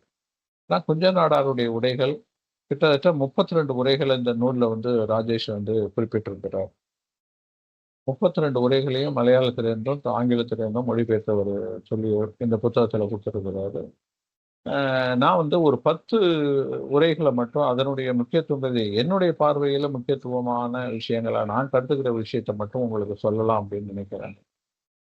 ஃபர்ஸ்ட் உரை வந்து அவர் அப்ப சீஃப் மினிஸ்டர் இருந்த பட்டம் தாணுப்பிள்ளை, திருவிதாங்கூர் கொச்சி மாநில முதல்வராக இருந்த பட்டம் தாணுப்பிள்ளையினுடைய நடவடிக்கைகள் சரியில்லை அப்படின்னு சொல்லி அவருக்கு எதிராக ஒரு நம்பிக்கையில்லா தீர்மானம் நிறைவேற்றப்படுது. அதை ஒட்டி சட்டசபையில பல பேரும் உரையாற்றுறாங்க. ராமசாமி என்கிறவர் அவரை வந்து பதவி விலக சொல்லி கோரிக்கை வச்சு ஒரு தீர்மானம் கொண்டு வரார். அந்த தீர்மானத்தை ஒட்டி இவர் பேசுறாரு குஞ்ச நாடார். அதான் நம்ம எப்போதும் போல என்னென்ன விஷயங்களை வந்து சொல்லணும் அப்படிங்கிறத கொஞ்சம் கூட மறைக்காம அவர் பேசுறார். அது போலீஸ் அட்ராசிட்டிஸ்ல இருந்து பெண்களுக்கு எதிராக இழைக்கப்பட்ட கொலைகள், மலையாளர்களுடைய மேலாதிக்கம், அதற்கு துணையாக காவல்துறையும் அரசாங்க அதிகாரிகளும் எப்படி நடந்துக்கிட்டாங்க அப்படிங்கிற விஷயத்தெல்லாம் வந்து ரொம்ப அழகா பின் பாயிண்டடா வந்து ஒரு தன்னுடைய அந்த உரைகளை சுட்டி காட்டுறார். அவரு அது கடைசியில உரையை எப்படி முடிக்கிறாருன்னா, உங்கள் மீது எனக்கு அவ்வளவு அன்பு உண்டு, அரசியல்ல நீங்க தான் என்னுடைய குரு, ஆனாலும் நீங்க கிட்டத்தட்ட வந்து ஒரு ஒரு அராஜகவாதியா நடந்துகிட்டு இருக்கீங்க. ஒரு மிலிட்டரி கமாண்டர் மாதிரி தான் உங்களுடைய உத்தரவின் கீழே போலீசார் வந்து தமிழர்களுக்கு எதிராக அடக்குமுறையை வந்து அழித்து விட்டாங்க. அதனால வேற வழி இல்லை, நான் எல்லாத்தையும் சொல்ல வேண்டிய கட்டாயத்தின் ஆள்பட்டு தான் இந்த விஷயங்களை எல்லாம் நான் இந்த இடத்துல நான் சொல்றேன். உங்களுக்கு எதிரான இந்த குற்றச்சாட்டுகளை நான் முன்வைக்கிறேன். அதனால உங்களுக்கு மனம் நோகும்படி நான் ஏதாவது பேசியிருந்தா தயவு செய்து வந்து மன்னிச்சிடுங்க. ஆனா உங்களுடைய மரியாதையினுடைய அடிப்படையில உங்களுக்கு மதிப்பு இன்னும் இருக்கணும் அப்படிங்கிற அடிப்படையில் தயவு செய்து ராஜினாமா பண்ணிடுங்க அப்படின்னு சொல்லி தன்னுடைய உரையை முடிக்கிறாரு. 1955 பிப்ரவரி மாதம் அந்த சட்டசபையில ஒரு நிகழ்த்தின உரை அது. அடுத்தது இன்னொரு உரை வந்து மரவள்ளி கிழங்கு நமக்கு எல்லாம் கேள்விப்பட்டிருக்கோம். அந்த பகுதியில் வந்து மரவள்ளின்னு நம்ம ஊர்ல வந்து ஆல்வேலி கிழங்குன்னு சொல்றோமா என்னன்னு தெரியல, கட்டக்கிழங்குன்னு அந்த பகுதியிலும் சொல்லுவாங்க. அந்த கிழங்கு வந்து ₹1 4 ராத்தல் 4 பவுண்டு வித்துக்கிட்டு இருந்தது குறைத்து விற்கப்படுகிறது. சில பேர் வந்து அந்த மரவள்ளி கிழங்கு வந்து மூட்டை மூட்டையா வாங்கி போட்டு அடைக்கிறாங்க, அடைச்சு வச்சுக்கிறாங்க. ஏழைகளுக்கு இந்த மரவள்ளி கிழங்கு வந்து சரியா கிடைக்கிறதில்ல. இப்போ வந்து ₹1 4 ராத்தல் அப்படிங்கிறதுக்கு வந்து ₹1 2 ராத்தல் 2 பவுண்ட் அப்படிங்கிறது தான் விற்கிறாங்க.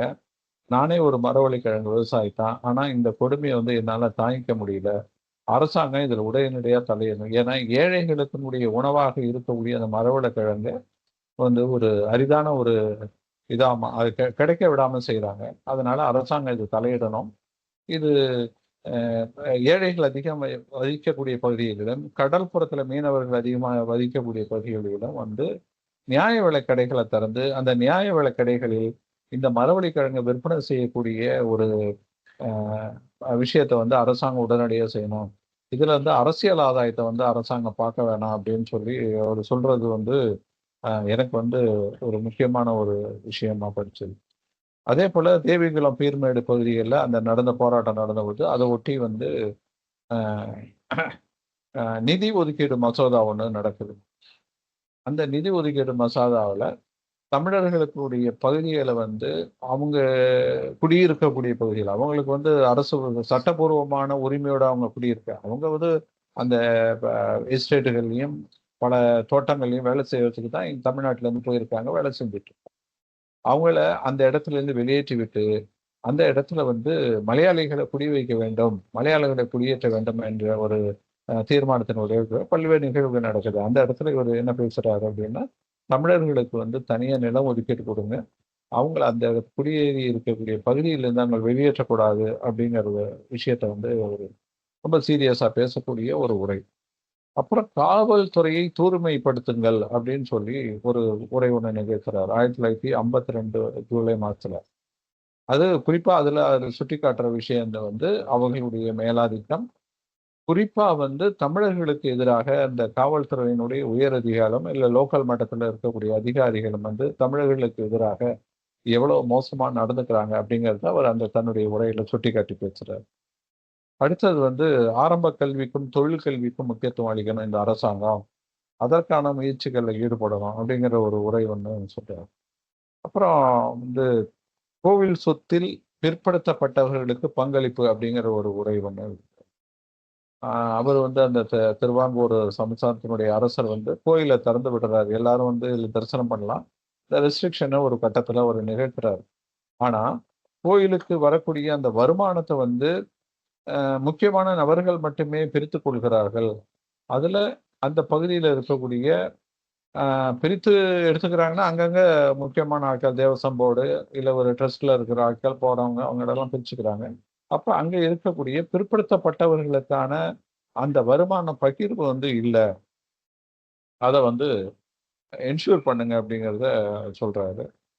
அப்புறம் வந்து பணி நியமங்கள், தேர்வாணையங்கள் மூலமா நடைபெறணும் அப்படின்னு சொல்றது 1952ல அவரு ஒரு உரை ஒண்ணு நிறுத்துறாரு.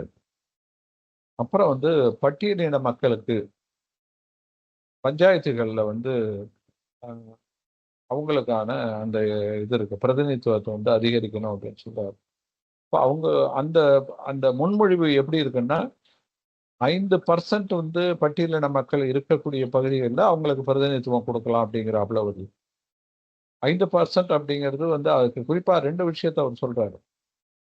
ஒரு பகுதியில வந்து தலித்துகள் என்று சொல்லப்படுகிறவங்க வந்து ஒரே இடத்துல வந்து மற்ற ஜாதியினர் மேல இல்ல பெரும்பாலும் எல்லோரும் வசிக்கிறது போல தலித் மக்கள் அந்த பட்டியலின மக்கள் ஒரே இடத்துல கும்பலா வசிப்பது என்பது கிடையாது.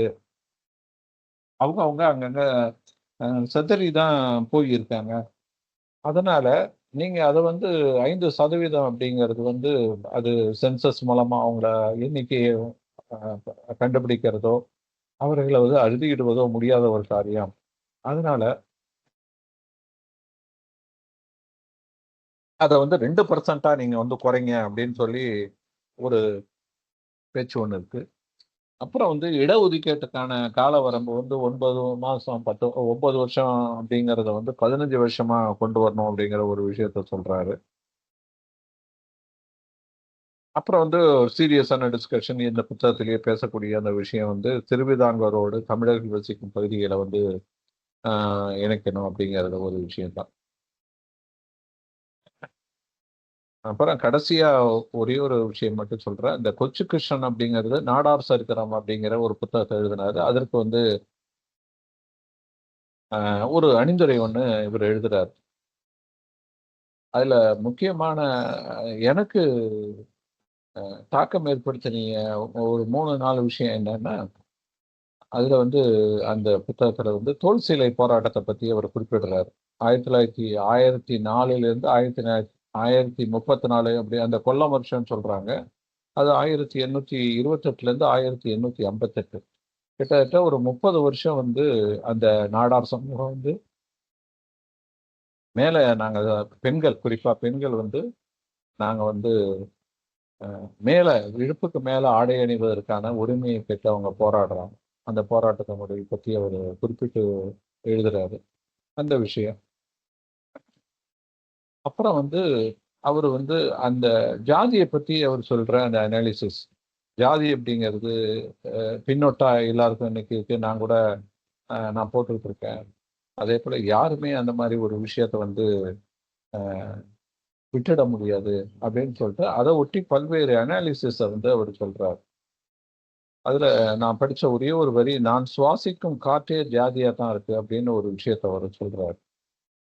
அப்புறம் இதை எதிர்க்கணும் அப்படின்னா ஒரு சீரியஸான சட்டங்கள் ஒரு அமல்படுத்துதல் அப்படிங்கிறது வந்தாதான் முடியும். ஜாதி மறுப்பு திருமணத்தை ஆதரிக்கணும். ஒரே ஜாதிக்குள்ள திருமணம் என்பதெல்லாம் தடை செய்யணும் அப்படிங்கிற பல்வேறு விஷயங்களை பத்தி எல்லாம் அவர் பேசுறாரு. அப்போ இதை ஒட்டி அவர் சொல்ற ஒரு கான்செப்ட் தேசிய எதிர்ப்பு அணி. இந்த மாதிரி விஷயங்களுக்கு எதிராக தேசிய எதிர்ப்பு அப்படிங்கிற அணி அப்படிங்கிறத திரட்டுறதுக்கு பதிலா தேசிய ஒற்றுமை அணி அப்படிங்கிறத நம்ம உருவாக்கினா இது ரொம்ப நல்ல விஷயமா இருக்கும் அப்படின்னு சொல்லிட்டு இன்னொரு விஷயத்தையும் சொல்றாரு. நம்ம காலங்காலமா ஒரு குறிப்பிட்ட ஜாதியினர் மேல இருக்காங்க அப்படிங்கிற ஒரு விஷயத்த சொல்லிக்கிட்டே இருக்கோம். ஆனா இப்ப நான் ஒரு விஷயத்த சொல்றேன்னா, 10 வருஷத்துக்கு கீழ இருக்கக்கூடிய ஒரு ஜாதியை சேர்ந்தவங்கள ஆட்சியிலேயோ, பொறுப்புலயோ, அதிகாரத்திலயோ நீங்க அமர்த்தினா, அவங்க எல்லாத்தையும் அவங்க 10 வருஷம் கழிச்சு பார்த்தா, 15 வருஷம் கழிச்சு பார்த்தா, அவங்க உயர்ந்த ஜாதியா இருப்பாங்க. மத்தவங்கலாம் தாழ்ந்த ஜாதியா இருப்பாங்க. அப்படிங்கிற ஒரு விஷயத்த சொல்றாரு. இது ஆச்சரியமான ஒரு அப்சர்வேஷனா பட்டது. இன்னைக்கு பிராமினிசம் என்று சொல்லக்கூடிய கீழே இருந்து இடஒதுக்கீட்டு மூலமாக, மற்ற விஷயங்கள் மூலமாக மேல பொறுப்புல வசதியான நிலையில இருக்கக்கூடிய, அதிகாரத்தை பெற்றிருக்கக்கூடிய அந்த கீழ்த்தட்டு மக்கள் இன்னைக்கு நியோ பிராமினிசம் என்று சொல்லக்கூடிய புதிய பிராமினிசத்தை தான் தழுவிக்கிட்டு இருக்காங்க. அவர் சொல்ற அந்த அப்சர்வேஷன் எனக்கு ரொம்ப ஒரு ஆச்சரியமான ஒரு விஷயமாகவும், வியப்பான ஒரு விஷயமாகவும் இருந்தது. அடுத்தது இன்னொன்று விஷயம், முக்கியமான ஒரு விஷயத்த சொல்றாரு. அந்த நாடார் கம்யூனிட்டியினுடைய சிறப்பை சொல்றாரு. அவங்க எப்படி எங்கேருந்து வந்தாங்க? நம்ம கோதாவரி, கிருஷ்ணா பகுதியிலேருந்து, அந்த இடைப்பட்ட பகுதியிலேருந்து இங்கே குடியேறினாங்களா? இல்ல ஈழத்தினுடைய வடபகுதியிலேருந்து வந்தாங்களா? எங்கேருந்து வந்தாங்க? அப்படிங்கிறத பத்தி பல்வேறு அப்சர்வேஷன்ஸ் எல்லாம் இருக்கு. ஆனா இது எத்தனையும் மீறி நாடார்கள் மிகப்பெரிய போராளிகளாக, நல்ல வலிமை வாய்ந்த உடற்கட்டு கொண்டவர்களாக, போராளிகளாக இருந்தார்கள். அதனால தான் இப்ப பிரிட்டிஷ் ராணுவத்திலையும் சேர்க்கப்பட்டார்கள். திவான் சிபி ராமசாமி ஒரு குறிப்பிட்ட பீரியட்ல இவங்களை படையில சேர்த்துக்கலாம் அப்படிங்கிற விஷயத்தையும் அவரு கொண்டு வர்றார். அப்புறம் இன்னொரு விஷயம் என்ன சொல்றாருன்னா, இந்த பகுதியில இந்த நாடார்கள் அதிகமாக வசிக்கக்கூடிய பகுதியில மிஷினரிஸினுடைய செல்வாக்கு, ஆதிக்கம், தாக்கத்தின் காரணமாக அவங்க கல்வி வேலை வாய்ப்புகள்ல அதிகமாக பலன் பெற்றாங்க அப்படிங்கிற ஒரு விஷயத்தை ரெக்கார்ட் பண்றாரு. இவ்வளவுதான் நான் சொல்லணும்னு நினைச்சேன். கடைசியா ஒரே ஒரு விஷயத்த மட்டும் சொல்லணும். இப்ப நம்ம ஒரு பாட்டு ஒண்ணு படிச்சிருப்போம். ஈன்று புறந்தருதல் எந்தலை கடனை, சான்றோனாக்குதல் தந்தைக்கு கடனை, வேல் வடித்து கொடுத்தல் கொல்லருக்கு கடனே, ஒளிருவாள் அருஞ்சமம் முறுக்கி களிறு இருந்து பெயர்தல் காளைக்கு கடனே. அருமை தோழர் ரவி, நீங்க சொல்ற மாதிரி எதையும் விட்டுறல. இந்த நூலுடைய முக்கியமான காத்திரமான பகுதிகளை சுருக்கமாகவும், சுருக்கம் என்பது கச்சிதம்னு சொல்றேன் நாங்க, கச்சிதமாகவும் சில இடங்கள்ல அவருடைய வரலாறை சொல்லுகிற போது அது முக்கியம். அவர் யாருன்னு தெரியாத ஒரு இடத்துல நாம் அதை பேசும்போது அவருடைய வரலாறை முக்கியப்படுத்தி சொல்வது சரியானது. ஆகவே அந்த வரலாறை கொஞ்சம் அதிகமாகவும், சட்டமன்ற முறைகள் என்பது நமக்கு கொஞ்சம் பிரீஃபா தெரிஞ்சா போதும். அதை கச்சிதமாகவும் முக்கியமான சம்பவங்களை நன்றாகவும் ஒரு கோர்வையாக ஒரு நீரோளுக்கு போல அழகாக பேசி கொடுத்திருக்கிறீர்கள். மிக்க நன்றி ரவி. இந்த நிகழ்ச்சியினுடைய ஆரம்பத்திலே வந்திருந்தவர்கள் தாண்டி தோழர் ரவி பேசிக் கொண்டிருக்கிற போது மீண்டும் சில நண்பர்கள் இணைந்திருக்கிறார்கள். அவர்களை நான் உங்கள் சார்பிலே வரவேற்கிறேன். திரு சங்கர் டிஏபி, எஸ்ஆர்சி எழுத்தாளர் எஸ்ஆர்சி, பிரேமா ரவிச்சந்திரன் போன்ற தோழர்கள் இடையிலே வந்திருக்கிறார்கள். அவர்கள் அனைவரையும் நிகழ்ச்சிக்கு நான் வரவேற்கிறேன். இப்போது நாம் ஏற்புரைக்கு செல்ல வேண்டும். சுஜா ராஜேஷ் என்ற PS ராஜேஷ் அவர்கள், நான் ஏற்கனவே முதலில் சொன்னது மாதிரி தமிழ்நாட்டில் திருநெல்வேலி கோலியன்குளம் என்ற கிராமத்திலே பிறந்தவரானாலும் அவருடைய கல்வி அனுபவங்கள் கேரள மாநிலத்திலே இருக்கிறது. கேரள பல்கலைக்கழகத்திலே அவர் முனைவர் பட்டம், முதுகலை பட்டமும் முனைவர் பட்டமும் அவர் பெற்றிருக்கிறார். முனைவர் ராஜேஷ் அவர்கள் ஒரு மொழிபெயர்ப்பாளராக மலையாளத்திலிருந்து தமிழுக்கும், தமிழிலிருந்து மலையாளத்துக்குமாக சில பணிகளை, குறிப்பிடத்தக்க நூல்களை தந்திருக்கிறார். மலையாளத்திலிருந்து என்று சொல்கிற போது இந்த நூலினுடைய சில குறிப்புகள், இந்த நூலிலிருந்து சில குறிப்புகள் எனக்கு கிடைக்கின்றன. மலையாளத்திலிருந்து காரைக்கா மண்டபம் விஜயகுமார் என்கிற எழுத்தாளர் எழுதின ராஜா ரவிவர்மா சித்திரமும் சரித்திரமும் என்ற நூலை அவர் மொழிபெயர்த்திருக்கிறார்.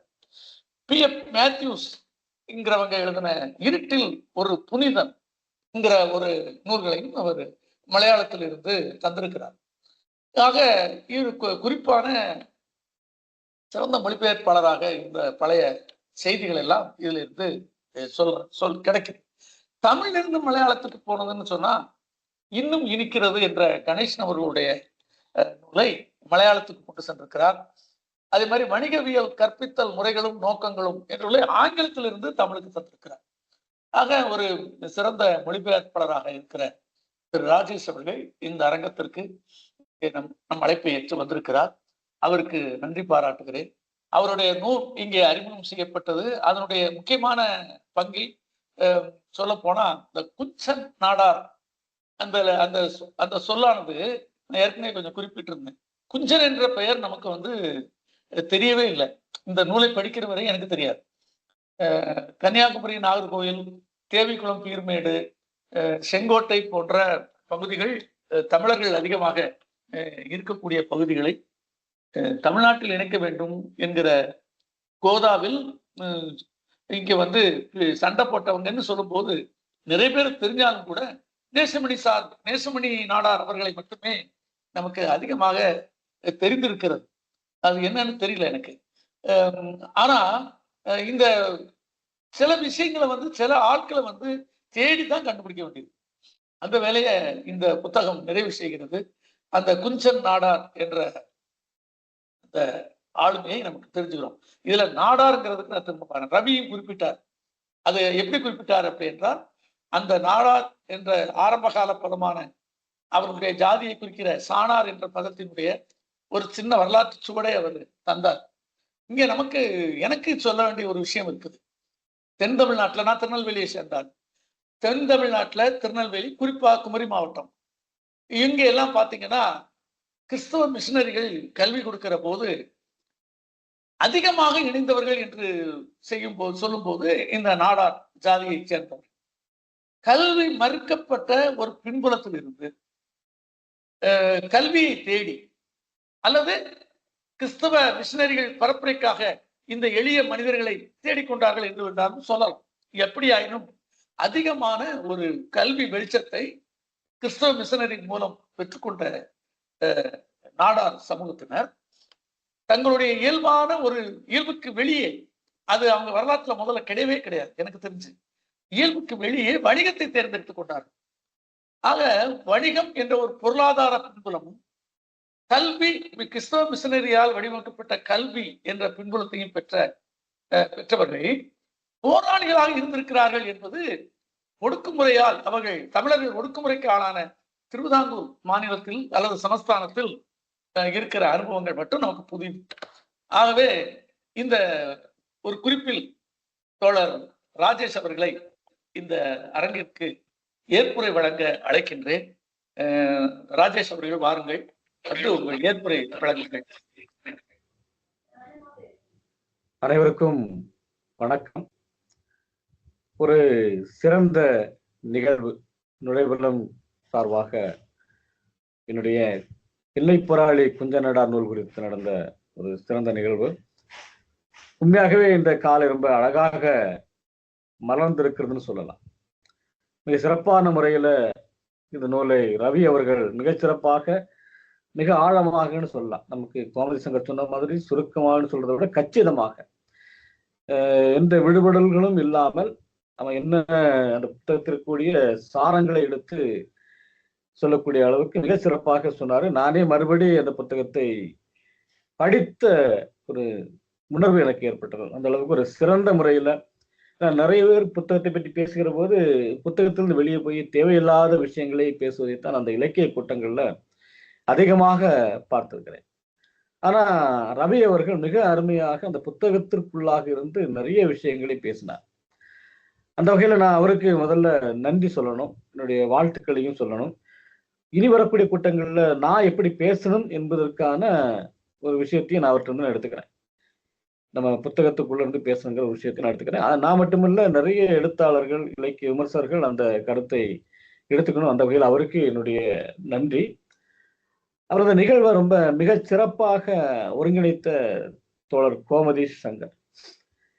நானும் திருநெல்வேலிக்காரங்கிறதுல எனக்கு மகிழ்ச்சி, அவரும் திருநெல்வேலி. அந்த வகையில் நிகழ்ச்சியை மிக சிறப்பாக ஒருங்கிணைத்ததோடு ஒவ்வொருத்தரை பற்றியும் நிறைய விஷயங்களை அவர் பகிர்ந்து கொண்டார். வரலாற்று சம்பவங்களையும் அவர் பகிர்ந்து கொண்டார். மிக சிறப்பான முறையில் அவர் ஒருங்கிணைத்த அவருக்கு என்னுடைய நன்றியை தெரிவித்துக் கொள்கிறேன். அப்புறம் தோழர் நல்லு, அவரை நான் ஈரோட்டில் தான் சந்தித்தேன்.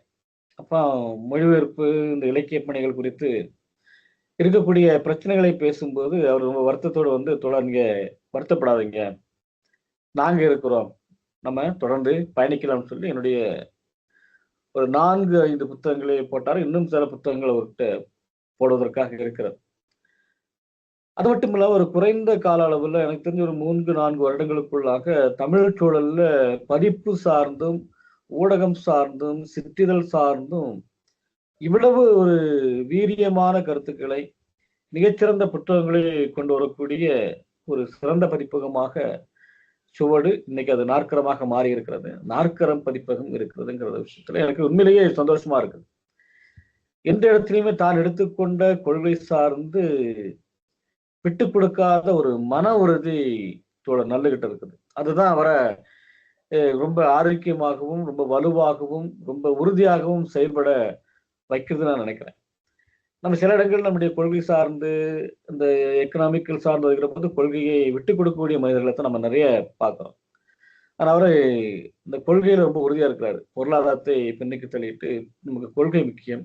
இன்னும் அவர் ஒரு நோக்கத்தோடு இந்த பதிப்புத்துறைக்குள்ள வந்திருப்பதாகத்தான் நான் கருதுறேன். அவருடைய நிறைய பேசி உரையாடுகிற போது, அவர் வெளிக்கொண்டு வரக்கூடிய புத்தகங்களை எல்லாம் பார்க்கிற போது அவர் ஒரு கொள்கை பிடிப்போடு இங்கு வந்திருக்கிறாரு. பணம் சம்பாதிக்கணும் என்கிற நோக்கத்தை விட சில நல்ல புத்தகங்களை தமிழ் சமூகத்துக்கு அறிமுகம் செய்ய வேண்டும், தமிழ் சமூகத்தை ஒரு நல்ல வழியில நகர்த்தி கொண்டு செல்ல வேண்டும் என்கிற நோக்கம் அவர்கிட்ட இருக்கிறது நான் உறுதியாக பார்க்கிறேன். அந்த வகையில் தோழர் நல்லுவுக்கும் என்னுடைய நன்றிகளை தெரிவித்துக் கொள்கிறேன். அப்புறம் இந்த தமிழக சூழல்ல தெற்கெல்லை போராட்டத்துல பாத்தீங்கன்னா நிறைய பேர் இருக்கிறாங்க. இல்ல தலித்துக்கள் தெற்கெல்லை போராட்டத்துல போராடி இருக்கிறாங்க. இப்படி நிறைய சமூக மக்கள் தெற்கெல்லை போராட்டத்துல போராடி இருக்கிறாங்க. ஆனா அவர்களை பற்றிய பதிவுகள் அதிகமாக குமரி மாவட்டத்துல இல்லை, இல்லை தமிழ் சூழல்ல பதிவு செய்யப்படல. அப்படிப்பட்ட சூழலை தான் கன்னியாகுமரி மாவட்டத்துல நண்பர் ஒருத்தர் இருக்கிற என் டி தினகர், அவரு சொன்னாரு இப்படி ஒரு விஷயம் இருக்குது, நீங்க பண்ணுங்கன்னு சொல்லி அவர் மூலமாகத்தான் நான் அந்த குஞ்ச நாடாரை பற்றிய வரலாற்றை எழுத ஆரம்பிச்சேன். இப்ப நான் நினைச்ச இந்த நாடாருங்கிற ஒரு பதத்தை பார்த்த உடனே இவரும் ஒரு ஜாதிக்குள்ள அடைபட்ட ஒரு மனிதராகத்தான் இருப்பாருங்கிற எண்ணத்துல அவருடைய வாழ்க்கை வரலாறை படிச்சுட்டு இருக்கிற போது அந்த நாடார் சரித்திரம்ங்கிற ஒரு கட்டுரையை படிக்கிற போது தான் எனக்கு இவர் மீது மிகப்பெரிய மரியாதை வந்தது. கண்டிப்பாக இவரை பற்றி நம்ம பேசணும், இவரை பற்றி நம்ம எழுதணுங்கிற ஒரு எண்ணம் வந்தது. அந்த அளவுக்கு ஒரு ஜாதியை குறித்து சமூகத்தை குறித்து ரொம்ப தெளிவாக அறிந்திருந்தார். ஒரு மேம்போக்கான அறிவுன்னு நம்பி சொல்லி நம்ம நிராகரிக்க முடியாது, மிக ஆழமான அறிவுடையவராக இருந்தார். அதனால அவருடைய நான் புத்தகத்தை பண்ண அந்த வகையில நான் என் டி தினகருக்கும் நன்றியை சொல்லணும். அப்புறம் அன்னைக்கு அந்த புத்தகத்தை வெளியிட்ட நெய்தல் பதிப்பத்தினுடைய ஆசிரியர் ஜஸ்டின் திவாக, அவருக்கு நான் இந்த நேரத்துல நன்றியை சொல்ல கடமைப்பட்டிருக்கிறேன். இந்த புத்தகத்தை கொண்டு வந்ததுக்காக ஒரு பேராசிரியர் வித் எழுத்தாளர் மார்த்தாண்ட பகுதியை சேர்ந்தவர் என்கிட்ட சண்டையை போட்டார். அப்ப இந்த நேசமணி பேசப்படுவதற்கும், குஞ்ச நடார் பேசப்படாததற்கும், தானலிங்க நடார் பேசப்படாததற்கும், இன்னும் சிலர் பேசப்படாமல் இருப்பதற்குமான காரணமாக நான் இந்த குமரி மாவட்டத்தினுடைய இந்த ஜாதிய மத அரசியலாகத்தான் அதை பேசும். அந்த புத்தகத்துல அதை சொல்ல மறந்துட்டாங்க. அதாவது மார்த்தாண்டம் புதுக்கடை துப்பாக்கிச் சூடு நடந்த பிறகு ராமசாமியும் நேசமணியும் அவர்கள் வீட்டுல கூடுறாங்க. அப்போ குஞ்சன் நாடாரும் அந்த கூட்டத்துல கலந்துகிட்டு இருக்கிறாங்க. அப்ப நேசமணியும் ராமசாமி சொல்றாங்க, நம்ம துப்பாக்கி சூட்டை அல்லது மக்கள் போராட்டம் நமக்கு வித்ரா பண்ணிப்போம், வாபஸ் வாங்குவோம் சொல்லும்போது குஞ்சன் நாடார் சொல்றாரு, இல்ல இல்ல இன்னும் நிறைய உறுப்பினர்கள் இருக்கிறாங்க, இன்னும் நிறைய தலைவர்கள் இருக்கிறாங்க, அவங்கள்ட்ட பேசி நம்ம என்ன பண்ணலாம், ஒரு முடிவுக்கு நம்ம இந்த போராட்டத்தை வாபஸ் பெறலாம்னு சொல்லும்போது அவர்கள் ஒத்துக்கொள்கிறார்கள். உடனே குஞ்சன் நாடார் வீட்டுக்கு போறாரு. அப்புறம் என்னாச்சுன்னு தெரியல, ராமசாமியும் நேசமணியும் அந்த போராட்டத்தை வாபஸ் பெறுவதாக அறிவிக்கிறார்கள். அதற்கு பிறகுதான் காவல்துறை தன்னுடைய அவருடைய குஞ்சனோட மனைவியின் முன்பாக அடித்து உதைத்து வண்டியில கொண்டு போறாங்க ஒரு விஷயத்தை பார்க்கலாம். அப்ப எனக்கு குஞ்சனோட வரலாறு படிக்கிற போது அரசியலுக்குள்ள அரசியல் செய்யாமல் அந்த அரசியலுக்கு ரொம்ப வலுவாக இருந்த ஒரு மனிதன். நமக்கு சிலப்பதிகாரம் பேசும், அரசியல் பிழைத்தோருக்கு அறம் கூற்றாக பேசும். ஆனா எனக்கு தெரிஞ்ச ஒரு எந்த இடத்துல அரசியல் பிழைக்கவில்லைங்கிற ஒரு விஷயத்தை பார்க்கிறேன். இப்ப இங்க ஒரு மனிதனை புகழ்வதற்கும் ஒரு மனிதனை பேசுவதற்கும் நமக்கு ஒரு பின்புலம் தேவைப்படுகிறது. இல்லைன்னா பேசுவதற்கான ஒரு மனிதன் வர வேண்டி இருக்கிறது. நீங்க அயோத்திதாசர் எடுத்துக்கிட்டாலும் சரி, மிகப்பெரிய மனிதர்கள் எடுத்துக்கொண்டாலும் சரி, அவர்களை பேசுவதற்கு இல்லை அவர்களை மக்கள் முன்னாடி நிறுத்துவதற்கு ஒரு மிகப்பெரிய போராட்டம் இருக்கிறது. ஏன்னா இங்க ஒரு சாதி சார்ந்து இருக்கக்கூடிய சமூகம், மதம் சார்ந்து இயங்கக்கூடிய சமூகத்துல சில மதம் அவர்களை போக்கஸ் பண்ணாது. நேசமணிக்கு பாத்தீங்கன்னாக்கி தென்னிந்திய கிறிஸ்தவ திருச்சபைகள் அவரை ரொம்ப முக்கியமாக முன்னிலைப்படுத்துகிறது. ஆனா குஞ்ச நடார் ஒரு இந்துவாக இருந்து ஒரு ஆர்சியில ரோமன் கேத்தலிக்க திருமணம் செய்ததுனால யாருன்னு தெரியல, அவரை யாருமே கண்டுகொள்ளாத ஒரு சூழல் இருக்குது. இன்னைக்கு தானலிங்க நடார் பேசப்படுகிறார். கன்னியாகுமரி மாவட்டத்துல ஒரு விவேகானந்தர் அல்லது RSS ஒரு இந்து மதம் வளர்வதற்கு ஒரு தெற்கல்லை போராட்டவாதியாக இருந்து அவர் ஒரு இந்துத்துவவாதியாக மாறின காரணத்தினால அவரை சில இந்துத்துவ அமைப்புகள் அவரை பேசுறாங்க. அந்த அளவுக்கு பெருசா பேசலைங்கிற விஷயம் இருக்கு. அப்ப அந்த சூழல்ல தான் குஞ்ச நாடார் இன்னைக்கு நம்ம பேச வேண்டிய தேவை இருக்கு.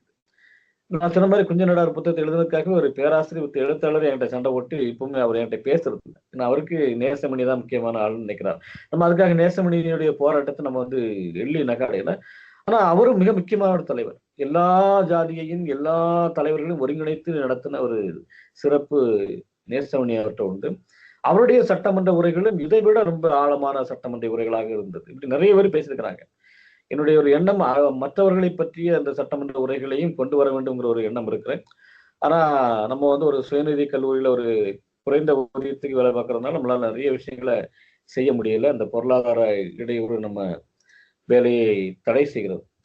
ஆனாலும் நம்ம போராட்டம் தானே வாழ்க்கை, போராடி கொண்டே இருக்கணும், போராடணும், நிறைய விஷயங்களை செய்யணும்னு சொல்லி நான் அந்த விஷயம் சொல்லிட்டு அப்புறம் இந்த கூட்டங்களில் நிறைய தோழர்கள் கலந்து கொண்டிருக்கிறார்கள். அவர்களுக்கும் நன்றி கூறி இந்த ஒரு அருமையான நிகழ்வை நடத்திய நிறைவுறம் ஒருங்கிணைத்த கோமதி சங்கர், அருமையான ஒரு உரையை தந்த ரவி ஆகிய அனைவருக்கும் மீண்டும் ஒருமுறை நன்றி கூறி என்னுடைய ஏற்புரையை நிறைவு செய்கிறேன். நன்றி, வணக்கம். நன்றி ராஜேஷ் சார், நீங்களும் கச்சிதமா முடிச்சிட்டீங்க. என்ன வேணுமோ, அதாவது ரவி எதை சொல்ல விட்டாரோ அதை நீங்க எடுத்து சொன்னீங்க. உங்ககிட்ட அந்த உரையில இருக்கக்கூடிய அந்த ஆதங்கம், அதாவது யார் யாரையும் ஒரு போராட்டம் என்று சொன்னால் அதனுடைய எல்லா பங்களிப்பாளர்களையும் நமக்கு தெரியணும். அது தெரியாம விடுவதற்கான சூழல், புறச்சூழலை நீங்க லைட்டா தொட்டுட்டு போனீங்க. இன்ன காரணத்தினால அவங்க சொல்லப்படுறாங்க, இன்ன காரணத்தினால இவங்க சொல்லப்படல, மறைக்கப்படுகிறார் அப்படிங்கிற ஒரு துணி, இது இந்த வரலாறுன்னு மட்டும் இல்ல, எல்லா இடத்துலயும் இருக்கு. இப்போ உங்க குமரி மாவட்டத்துல இந்த மாதிரி விஷயங்களை அங்கே தொட்டு செல்கிற ஒரு எழுத்தாளர்னா ஜெயமோகனை சொல்லலாம். அவரு அறம் சிறுகதை தொகுப்புல ஒரு கதை எழுதியிருக்கிறார். அது நேசமணி அவர்களை பற்றிய, அவரை முக்கியமாக வைத்து எழுதப்பட்ட ஒரு சிறுகதை. நீங்களும் படித்திருக்கலாம். இங்க இருக்கிற நண்பர்களும் அந்த அறம் தொகுப்பில் அந்த கதையை படித்திருப்பீர்கள். என்ன சொல்ல வராருங்கிறத நமக்கு நான் அதுக்குள்ள போகல. அவர் நேசமணியை தூக்கி வச்சு கொண்டாடுறாருன்னு நான் சொல்ல வரல. அப்படி ஒரு போராட்டத்தின் ஒரு நபரை முன்னிறுத்தி அவர் சுயமரியாதை என்பதற்கு ஒரு அடையாளமாக அதை பார்த்து கொண்டு வந்து அந்த இடத்துல அந்த அறம் என்கிற கதையில ஒரு சுயமரியாதையினுடைய சின்னமாக நேசமணியை சித்தரித்து காட்டினார். இது போலவே ஒவ்வொருத்தரும் அந்த ஒரு போராட்டம் என்கிற ஒரு வருகிற போது ஒரு முழுமையான வடிவமாக அந்த போராட்டத்தை மட்டும் சொல்வதாக இருந்தால் எல்லாரையும் சொல்லிடலாம். ஆனா நீங்கள் சொல்வது போல குஞ்சன் நாடாருடைய போராட்டங்கள் என்று வருகிற போது, அதாவது நீங்க சொன்ன அந்த வடிவக்கார தீவு, அது என்ன தொடர், அது அந்த அவருடைய வீரர் அந்த பேரு ஒரு ரவி சொன்னார் இல்லையா, அந்த போராட்டம் மாநாடு நடந்த இடம் அந்த இடத்தை குறிக்கிற போராட்டம் என்கிற போது அவர் முக்கியமா வந்திருப்பார். ஒரு பொதுமையான போராட்டம் என்கிற போது எல்லா போராளிகளையும் குறிப்பிட மறந்துதான் போகிறார்கள். அது ஒரு வரலாற்றுல தொடர்ந்து எல்லோரும் செய்யக்கூடிய தவறுகள் அல்லது நீங்கள் சொன்ன மாதிரி சில பின்னணிகள் அதன் காரணமாக அப்படி நடந்து விடுகிறார். போல நீங்க உங்களுக்கு நன்றி பாராட்டின் போது வரிசையாக நீங்க புத்தகத்துடைய ஆரம்பத்துல இருந்து எல்லாத்தையும் சொன்னீங்க. அது ஒரு அருமையான ஒரு உரையாக இருந்தது உங்க உரை. நன்றி உரை என்று சொல்வதை விட சில காரணிகள், உங்க புத்தகத்துக்கான சில காரணிகளை எடுத்து ரொம்ப நல்லா இருந்தது, ரொம்ப சந்தோஷமா இருந்தது. இனி இந்த அறிமுகத்திலிருந்தும் திரு ராஜேஷ் அவர்களுடைய உரையில் இருந்தும் நாம கலந்துரையாடலை தொடங்கலாம். நான் ஒரே ஒரு விஷயத்தை மட்டும் சொல்றேன். இந்த நூலை நான் படிக்கிற போது ராஜேஷ் சொன்ன மாதிரி இது ஒரு அந்த தலைப்பு பேரு நாடார் என்ற தலைப்பானது ஒரு ஜாதிய சூழலில் உருவான ஒரு தலைவரை பற்றிய வரலாறோ அல்லது ஒரு ஜாதிய முக்கியத்துவமாக வைத்திருக்கிற ஒரு வரலாற்றினுடைய பகுதியையோ சொல்ல விளைகிறதோ என்று எனக்கு தோன்றியது. ஆனால் இந்த தலைப்பு வேறு எப்படியும் வைக்க முடியாது. குஞ்சன் நாடார் அவர் எப்படி அறியப்பட்டாரோ அதே பெயரிலே தான் வைக்க முடியும். சிதம்பரம் என்பதை விட வாவு சிதம்பரம் பிள்ளை தான், அதுல எந்த சந்தேகமும் இல்லை. ஆகவே ஒரு அரை நூற்றாண்டு அல்லது 3/4 நூற்றாண்டுக்கு முந்தி வேலை செய்தவர்கள் அந்த ஜாதியின் பெயரால் அழைக்கப்படுவது சகஜம். ஆகவே இந்த தலைப்பை தோழர் ராஜேஷ்ட நான் கேட்கிறேன், வேறு எப்படி வைத்திருந்தால், இதை தவிர எனக்கு இது சரிதான் படுது, இருந்தாலும் அந்த நாடார் என்ற சொல் இது ஒரு ஜாதிய நூலாக கற்பிக்கப்படும். மற்றவர்கள் அதை உத்தரவிட்டு போய்விடுவார்களோ? இந்த தலைப்பை பார்க்கிறார்கள், புத்தக கண்காட்சிக்கு குஞ்சன் நாடார், எல்லை போராளி குஞ்சன் நாடார்னு வருது, ஏதோ நாடார் சம்பந்தப்பட்ட விஷயம் அப்படின்னு போயிடுவாங்களோ? இந்த நூல் சென்றடைய வேண்டிய அந்த பாதை குறைந்து விடுமோ அப்படின்னு எனக்கு தோணுச்சு. நீங்க ஏதாவது சொல்றீங்களா? நீங்க சொன்ன பிறகு நம்ம கலந்துரையாடல வச்சுக்கலாம். இல்ல, நான் இந்த புத்தகத்தை மொழிபெயர்க்கிற போது எனக்கு, ஏன்னா நம்ம ஒரு ஜாதிய சமூகத்துல இருக்கிறோம். இங்க ஒவ்வொரு பெரும்பாலான சமூகங்களை நம்ம ஜாதிய குறியீடுகளை தான் அடையாளப்படுத்துறோம். அப்படி அடையாளப்படுத்தினா மட்டும்தான் அவர்களை பிறருக்கு தெரியுது. ஆனா குஞ்சன் நாடாருக்கு கன்னியாகுமரி மாவட்டத்தில் இன்னொரு பேர் இருக்குது, குஞ்சன் பெரியவர்ங்கிற ஒரு பேர் இருக்குது, குஞ்சன் பெரியவர். இப்ப நான் அப்புறம் யோசித்தேன், அந்த குஞ்சன் பெரியவர்ங்கிற ஒரு பேரை பயன்படுத்திருக்கலாமா, எல்லை போராளி குஞ்சன் பெரியவர் பேரை பயன்படுத்திருக்கலாம்னு யோசித்தேன். ஆனா அதை விட இது இன்னும் கொஞ்சம் இந்த என்ன சொல்றது, அந்த சமூகத்துல ஒரு அட்ராக்டிவை கொடுக்குங்கிற ஒரு எண்ணம் கூட இருந்தது. ஆனா எனக்கு தெரிஞ்சு அந்த எல்லை போராளி குஞ்சன் பெரியவர்ங்கிற பேர் தான் ரொம்ப கரெக்டா இருக்கு. நம்ம ஜாதியை ஒழிக்கணும், ஜாதிய பெயர்களை நீக்கணுங்கிற பார்த்தா அடுத்த நல்ல தோழருக்கு சொல்லக்கூடிய விஷயம், அடுத்த பதிப்பு போட்டாருன்னா கண்டிப்பாக அந்த நாடார தூக்கி பிராக்கெட்ல போட்டோம் எல்லை போராளி குஞ்சன் பெரியவர்னு போடுறது ரொம்ப நல்லதுன்னு நினைக்கிறேன். ஏன்னா கன்னியாகுமரி மாவட்டத்தில் அவர் குஞ்சன் பெரியவர் தான் அறியப்பட்டார். எனக்கு அதுல உடன்பாடு இல்லை, குஞ்சன் நாடார்னு போடுறதுல உடன்பாடு இல்லை. ஆனா அவர் அப்படிதான் அறியப்பட்டிருக்கிறார், இங்க பேசப்பட்டிருக்கிறார். குஞ்சன் பெரியவர்ங்கிறது ஒரு பரவலான ஒரு பெயராக இல்லை, சில வயதானவர்கள் தான் அதை பேசுறாங்க, மற்றபடி அது ஒரு பரவலான பெயராக இல்லை. எனக்கு அதுல உடன்பாடு இல்லை. இதைத்தான் சொல்லணும்னு நினைக்கிறேன்.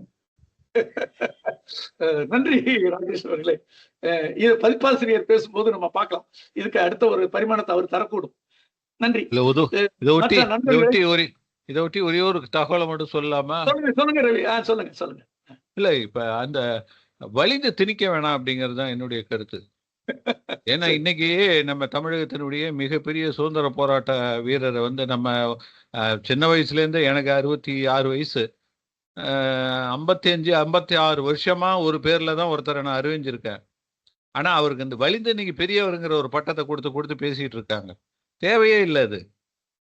இன்னைக்கு நம்பூதிரி பாடு அப்படின்னு சொன்னாதான் புரியுது. பிரகாஷ் காரத் யெச்சூரி அப்படின்னா தான் புரியுது.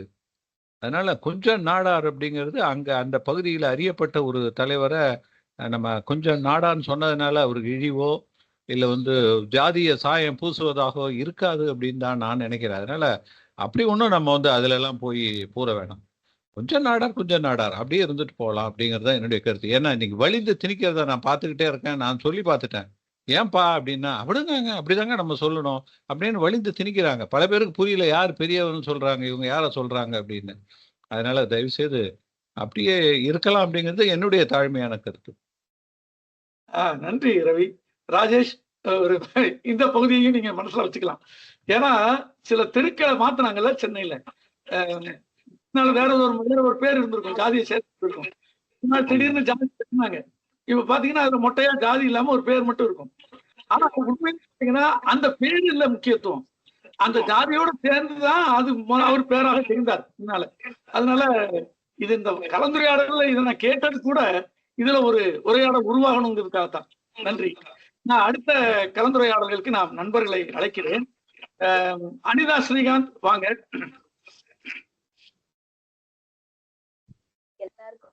எல்லாருக்கும் வணக்கம். அப்பா வணக்கம்.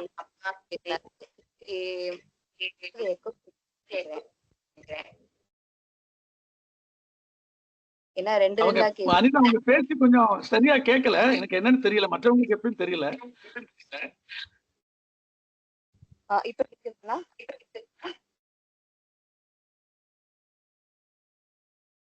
வைஃபை கனெக்ட் ஆயிருந்தா ஆஃப் பண்ணிட்டு மொபைல் டேட்டால பேசுங்க. ஒரு நிமிஷம்.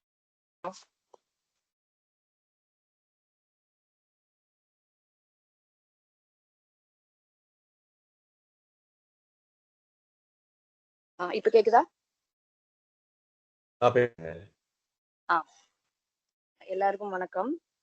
அப்பா இந்த புத்தகத்தை பத்தி, அவருடைய வரலாறை பத்தி ரொம்ப அழகா சொன்னாரு. நானும் குஞ்சன் நாடார்னு பார்க்கும்போது அது ஏதோ ஒரு கதையா தொகுப்பா இருக்கும் அப்படின்னு நினைச்சேன். அப்புறம் தான் அதுல அழைப்பிதழ்ல பார்க்கும்போது அந்த புத்தகத்தோட அட்டைப்படம் தெரிஞ்சது, ஒரு எல்லை போராளி அப்படின்னு. அப்பதான் நினைச்சேன், ஒருவேளை நீலகண்ட பிரம்மச்சாரி மாதிரி இவரும் ஒரு விடுதலை போராட்டத்துல இருந்து கலந்துகிட்டு அதுல மறைக்கப்பட்ட ஒருத்தராத்தான் இருக்கும் அப்படின்னு நினைச்சேன். ஆனா இது வேற வகையான ஒரு போராட்டமா இருந்தது. அந்த இவர் புத்தகத்துல வர சில ஊர்கள் எல்லாம் குறிப்பிடும் போது அதுல மூணாரும் குறிப்பிட்டாரு. இந்த மூணாறுல பிறந்து வளர்ந்தவதான் நானு. அங்க முழுக்க முழுக்க தமிழர்கள் தான் இருப்பாங்க. ஆனா கேரளால இருக்கிற ஒரு தமிழ் ஊருன்னு தான் அதை சொல்லலாம். அப்புறம் இதுல இந்த வட்டியூர்காவ வீரன், அதுவும் நான் திருவனந்தபுரத்துல போகும்போது அந்த இடத்துல அந்த வட்டியூர்காவ வழியா ஒரு அகஸ்தியரோட மடம் இருக்குன்னு சொல்லி நாங்க அங்க போனோம். அப்போ போகும்போது அதுல ஒரு நவம்பர் மாசம் நாங்க போனோம். அப்போ அதுல போஸ்டர் ஒட்டியிருந்தாங்க, வட்டியூர்காவ வீரன் ஜன்மதின ஆசம்சகள்னு. அதே போஸ்டரை தமிழ்லயும் அடிச்சிருந்தாங்க, வட்டியூர்கார் வீரனுடைய பிறந்த நாள் அப்படின்னு சொல்லிட்டு. எனக்கு ரொம்ப ஆச்சரியமா இருந்தது. வட்டியூர்காவ வீரன் மட்டும்தான் அதுல போட்டிருந்தாங்க. குஞ்சன் நாடாங்கிறது குட்டியா போட்டிருந்தனால நான் கார்ல போகும்போது அதை படிக்க முடியல. இப்போ எனக்கு தெரியுது அவரை பத்திதான் அதுல போட்டிருந்தாங்க அப்படின்னு சொல்லிட்டு. சோ அந்த மாதிரி ஒரு இடத்துக்கு போயிட்டு வந்திருக்கேன். ஆனா அதை பத்தி எனக்கு அப்ப தெரியல அந்த விவரங்கள். இப்ப அந்த விவரங்களை தெரிஞ்சதுல எனக்கு ரொம்ப சந்தோஷம். அப்புறம் இப்போ கடைசியில அப்பா சொன்னார் இல்லையா, அந்த ஒருத்தர் நாடார், குஞ்சன் நாடாருங்கிறதா எல்லாருக்கும் தெரிஞ்சுன்னு. ஆனா ஜாதி பேர் சிலருக்கு அவருடைய பேர்களுக்கு பின்னாடி ஜாதி பேர் போடுறது சொல்லும் போதுதான் அது கொஞ்சம் மத்தவங்களுக்கு புரியும், கொஞ்சம் பெருமையாவும் இருக்கும் அப்படின்னு நினைக்கிறேன். ஏன்னா கன்னியாகுமரியும் நாங்க போப்போம், அங்கேயும் போட்டிருந்தாங்க. அங்க அவரோட பேரு குஞ்சன் பெரியார் தான். அவரோட பெரியார்னு தான் சொல்லுவாங்க, இல்ல பெரியச்சன் தான் சொல்லுவாங்க. சில மலையாளிகளும் சொல்லியிருக்காங்க பெரியச்சன் அப்படின்னுட்டு, கேட்டிருக்கேன் நான் அதை. அதனால இப்போ சொல்லும் போது அது இப்போ இப்பவே நம்ம எடுத்துக்காட்டுக்கு சொன்னோம்னா மோகன்தாஸ் கரம்சந்த்னு சொன்னோம்னா யாருக்கும் தெரியாது. மோகன்தாஸ் கரம்சந்த் காந்தின்னு சொன்னாதான் அவரை பத்தி தெரியும். காந்திங்கிறது அவருடைய இந்த பெயர் தானே, ஜாதி பெயர் தானே. அதனால சிலருக்கு ஜாதி பெயரை போட்டு சொல்றதுல தவறு இல்லை அப்படின்னு நினைக்கிறேன். நல்ல ஒரு அருமையான நிகழ்வு. இன்னைக்கு அருமையான ஒருத்தரை பத்தி நான் தகவல்களை தெரிஞ்சுக்கிட்டேன். அதுக்கு நன்றி, எல்லாருக்கும் நன்றி. அருமை அனிதா. உங்களுடைய கேரள மாநில அனுபவத்தையும் அப்படி ஜஸ்ட் அதுக்குள்ள அவங்க இதில் அழகா சொல்லி அது இன்னொரு பரிமாணத்தை கொடுத்தீங்க. ரொம்ப நன்றி. உங்க உரையில ஒரு விஷயம் சொன்னீங்க இல்லையா, நான் இந்த புத்தகத்தை பார்த்தோன்னு ஏதோ சுதந்திர போராட்ட வரலாறோ அப்படின்னு. உண்மையிலேயே இவர் சுதந்திர போராட்ட வீரர் தான். 1938 இருந்தே இந்த இயக்கத்துக்கு வந்துட்டாரு. அப்போ வந்து சுதந்திர போராட்டம் என்பது இங்க ஒரு மாதிரி இந்தியா முழுக்க வெள்ளைக்காரர்களை வெளியேற்றுவது, வெள்ளைக்காரர்களிடமிருந்து விடுதலை பெறுவது, அது ஒரு பரிணாமம்னா, இவங்க இன்னொரு பரிணாமத்தை 2வது விடுதலை. அதாவது அதிகமாக மலையாளிகள்கிட்ட இருந்து ஒரு ஒடுக்கப்பட்ட அந்த ஒரு அதிகார சமூகத்தில் இருந்து வெளியே வரணுங்கிற 2வது விடுதலை. ஆகவே விடுதலை போராட்ட முதல்ல வந்து சுதந்திர போராட்ட வீரர் தான். இந்த நூலினுடைய அறிமுக ஒரு அவருடைய நம்ம ராஜேஷுடைய முன்னிலையில அப்படி ஆரம்பிக்க சில வீரர்களை நாம வந்து விடுதலைக்கு போராடிய வீரர்களாகவும், விடுதலைக்கு பின்பு சுதந்திரம் அடைந்த நாட்டில் போராடிய வீரர்களாகவும் பார்க்கலாம். இவர் 2 இடத்துல வருவார்னு சொல்லி ராஜேஷே தன்னுடைய முன்னுரையில எழுதியிருந்தார். எனக்கு அது படிச்ச ஞாபகம் இருக்கு. ஆகவே நீங்க சொன்ன மாதிரி ஒரு விடுதலை போராட்ட வீரரும் கூட தான் என்று சொல்லிக்கொண்டு அடுத்து தோழர் ஜோசப் செல்லத்துறை, வாங்க, நீங்க வந்து உங்க கருத்துக்களை சொல்லலாம். வாங்க ஜோசப். வணக்கம் சார், எல்லாருக்கும் வணக்கம். இந்த கன்னியாகுமரி எல்லை போராட்டம் அதை பத்தி எல்லாருக்கும் தெரிஞ்ச பொதுவான தகவல்கள் தான் எனக்கும் தெரிஞ்சது. முதல்ல தினத்தந்தி பேப்பர்ல வரலாற்று சுவடுகள் அப்படின்னு சொல்லிட்டு அவங்க பேப்பர்ல ஆரம்ப காலத்துல அவங்க கொடுத்திருந்த நியூஸ்ல இருந்து தான் நான் முதல்ல இதை தெரிஞ்சுக்கிட்டேன். அப்பவும் மார்ஷல் நேசமணியோட பேர் தான் எல்லாம் முக்கியமா இருந்தது. வேற மற்ற பேர்கள் அதில் அவ்வளவா குறிப்பிடப்படலை. நீங்க சொன்ன குஞ்சன் நாடாருங்க பேரையை நான் இப்போ தான் கேள்விப்படுறேன்.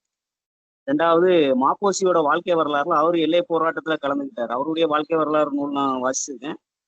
அதுலயும் அவர் இந்த திருவிதாங்கூர் போராட்டத்துல சொல்லியிருந்தார். குறிப்பா ஒரு 5 தாலுக்காக்களை தமிழ்நாட்டோட சேர்க்கணும்னு சொல்லி அப்போ பெரிய போராட்டங்கள் 7 தாலுக்காக்கள் சரி, அகத்தீஸ்வரம், கல்குளம், அப்படி சில செங்கோட்டை, பீருமேடு, தேவிகுளம், நெய்யாற்றிங்கரன்னு ஒரு 7 தாலுக்காக்களை சேர்க்கறதுக்காக போராட்டங்கள் நடந்தது. அதுல 4 தாலுக்காக்களை மட்டும் தனியா பிரிச்சுட்டாங்க. அகதீஸ்வரம், கல்குளம், விளவங்கோடுன்னு நினைக்கிறேன். விளவங்கோடு இங்கே ஒரு 4 தாலுக்காக்கள் பிரிச்சு கன்னியாகுமரி மாவட்டம், செங்கோட்டைய திருநெல்வேலி மாவட்டத்தோட சேர்த்துக்கிட்டாங்க. தேவிகுளம், பீருமேடெல்லாம் கேரளாவோடய போயிட்டு அது முதல்ல கோட்டை மாவட்டம் இருந்து அப்புறம் இடிக்கா தனியா பிரிஞ்சுட்டு.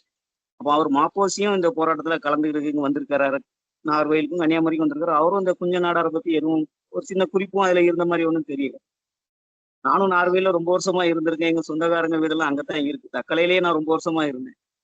அந்த புதுக்கடையிலையும் மார்த்தாண்டத்திலையும் துப்பாக்கி சூடு நடந்ததெல்லாம் நான் பார்த்துருக்கேன், கேள்விப்பட்டிருக்கேன். அப்பவும் இந்த குஞ்ச நாடாருங்க பேரு எனக்கு சரியா நாங்க கேள்விப்படலை. இப்பதான் முதல் முறையா கேள்விப்படுறேன்.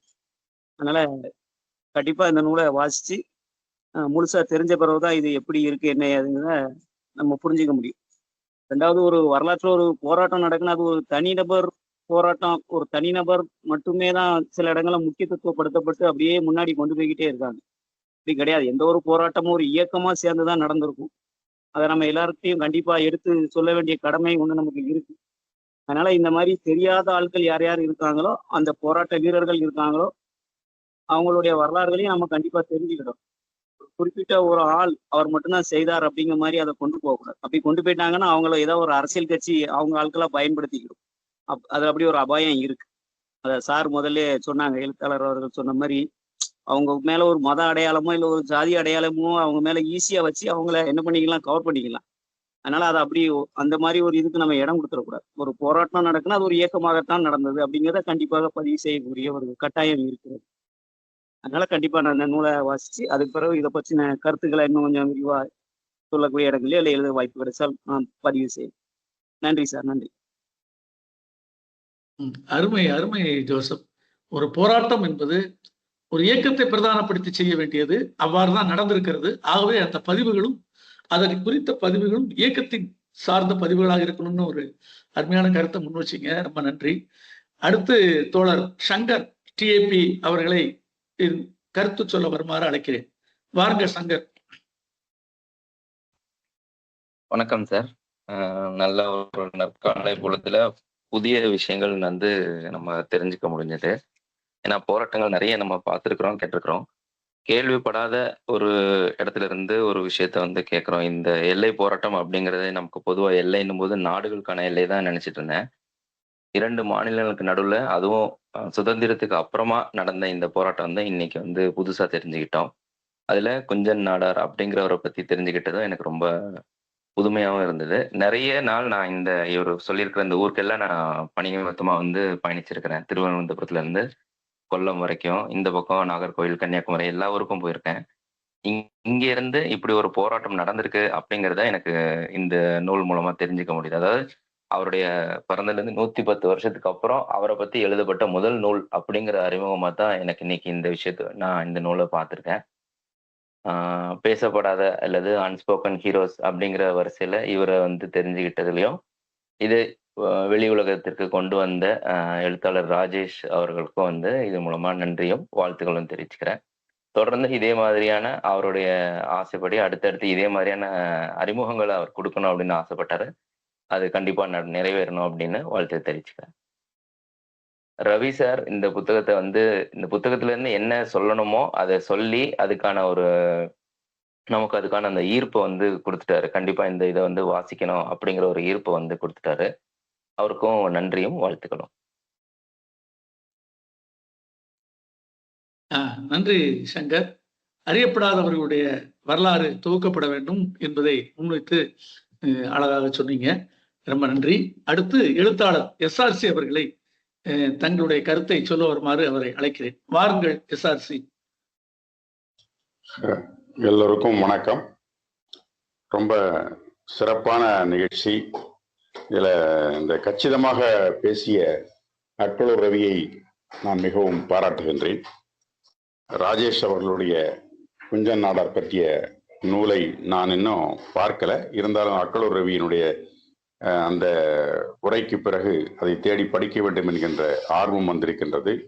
அட்களூர் ரவி அவர்கள் அமெரிக்காவிலே இருக்கின்ற அந்த பூர்வீக குடிமக்களை பற்றியும் எழுதுகின்றார், பேசுகின்றார். அதே போல இந்த குஞ்சன் நாடாரை பற்றியும் தேடி கண்டுபிடித்து அது இந்த உழைபலத்தை பேசுகின்றார் என்பது மிகவும் ஒரு மகிழ்ச்சிகரமான செய்தியாக இருக்கின்றது.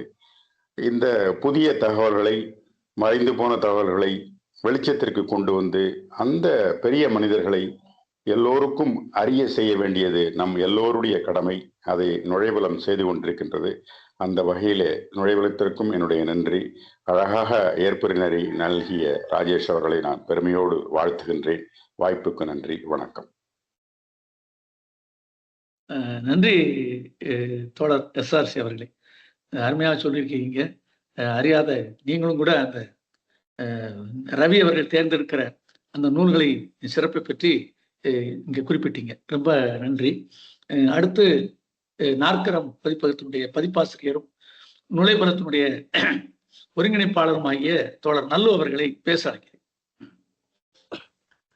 அனைவருக்கும் வணக்கம். வழக்கம் போல இந்த ஞாயிறு காலை மிகச்சிறப்பான ஒரு காலை பொழுதாக வழங்கியிருக்கிறது. தோழர் ராஜேஷ் அவர்களை வந்து நான் அந்தியூர் பக்கத்துல ஒரு மொழிபெயர்ப்புக்கான ஒரு கூட்டரங்கம் ஏற்பாடு பண்ணியிருந்தார் கௌதம சித்தார்த்தன். அங்கதான் முதல்ல சந்திச்சு அப்போ அன்னைக்கு கிடைச்ச நேரம் வந்து நாங்கள் உரையாடுவதற்காக கிடைச்ச நேரம் ரொம்ப சொற்பமான நேரம்.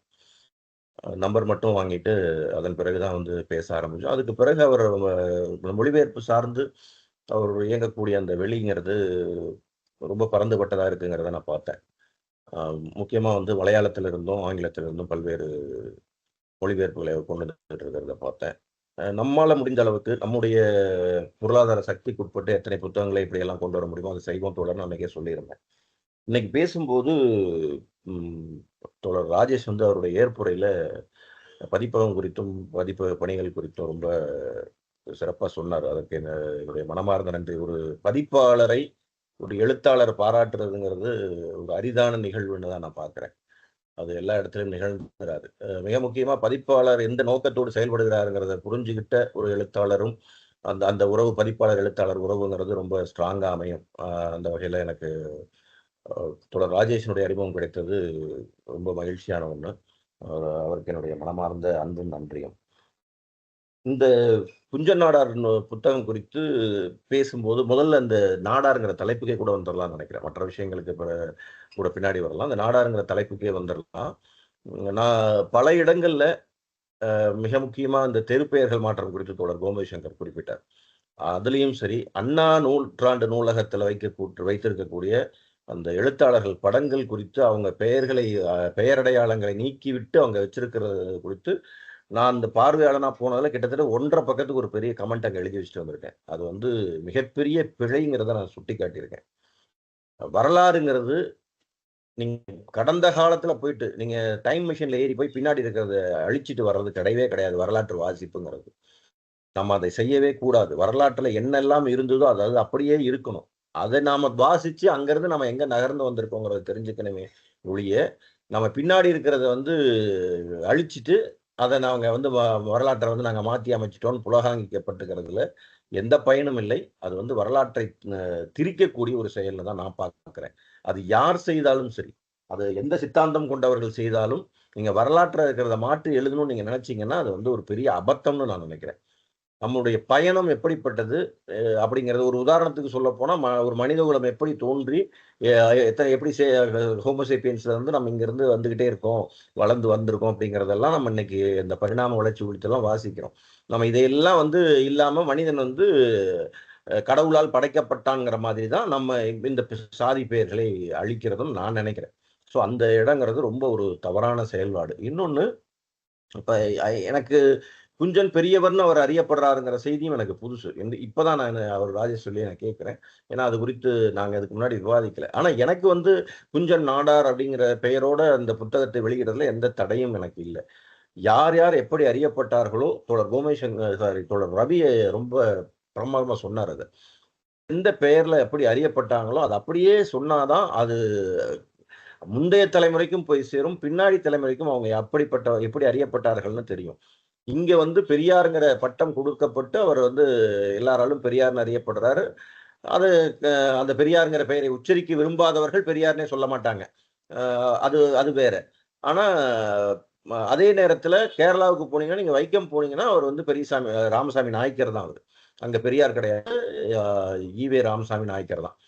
அதனால அங்க வந்து ராமசாமி நாயக்கர்னு சொல்றதுல எந்த விதமான சிக்கலும் இல்லை. அங்க அவர் அப்படித்தான் தெரியும், அப்படியே சொல்லலாம். அங்க போய் வந்து நீங்க பெரியார்னு சொல்லணும்னு வலிந்து திணிக்க வேண்டிய அவசியம் இல்லை. அதே போலதான் பெயர் குறிப்பிடாம தான் குறிப்பிட்டார் ரவித்தோழர். வஉசி இப்ப வந்து பெரியவர்னு பலர் குறிப்பிடுறதை நம்ம பார்க்கிறோம். அது தேவையில்லாத ஒரு திணிப்பு அப்படிங்கிறதையும் ரொம்ப அழகா அவர் சொன்னாரு. தேவையே கிடையாது. வஉ சிதம்பரம் பிள்ளைன்னு நீங்க வெறுமனே சிதம்பரம்னு சொன்னா எந்த சிதம்பரம்னு ஒரு கேள்வி வரும்.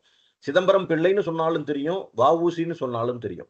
இதுதான் வந்து அவருடைய அடையாளமா இருக்கு. நீங்க வந்து பெரியவர்ங்கிறது புதுசா ஒண்ணு நீங்க உங்களுக்கு வந்து இந்த மரியாதைக்குரிய சொல் அல்லது உயர்வான சொல்லா நீங்க சொல்லணும்னா உங்கள அளவுல நீங்க சொல்லிக்கலாம். பட் அவர் தோழர் குறிப்பிட்ட மாதிரி பேச்சுவாக்கில் இன்னொருத்தவங்கிட்ட உரையாடிட்டு இருக்கும்போது நீங்க வஉசின்னு சொல்லாம பெரியவர்னீங்கன்னா எந்த பெரியவர்னே தெரியாது. ஒரு பெரியவர்னு அவரை பத்தின செய்திகள்லாம் சொல்லிட்டே போனீங்கன்னா யார் இந்த பெரியவர்ங்கிற கேள்விதான் நம்ம முன்னாடி நிற்கவே தவிர அவர் சொன்ன எல்லா செய்திகளும் அடிபட்டு போகும் அந்த இடத்துல. அப்போ அந்த அடையாளங்களை, வரலாற்று அடையாளங்களை, அது அப்படியே அந்த பதிவுகளை எந்தவித திருத்தங்களும் இல்லாம வரலாற்றில் நிகழ்ந்தவற்றை எந்த ஒரு மனக்கசப்பும் இல்லாம, நான் அதுதான் வரலாற்றை வாசிப்பவர்களுக்கு வலியுறுத்துறது ஒண்ணுதான். எந்த ஒரு அங்க நடந்ததை நம்மளால மாத்தவே முடியாது. அப்போ அது அவர் பிளஸ் ஆர் மைனஸ் அதை அப்படியே ஏத்துக்கிட்டு அந்த இடத்த வந்து நம்ம புரிஞ்சுக்கிறதுங்கிறது.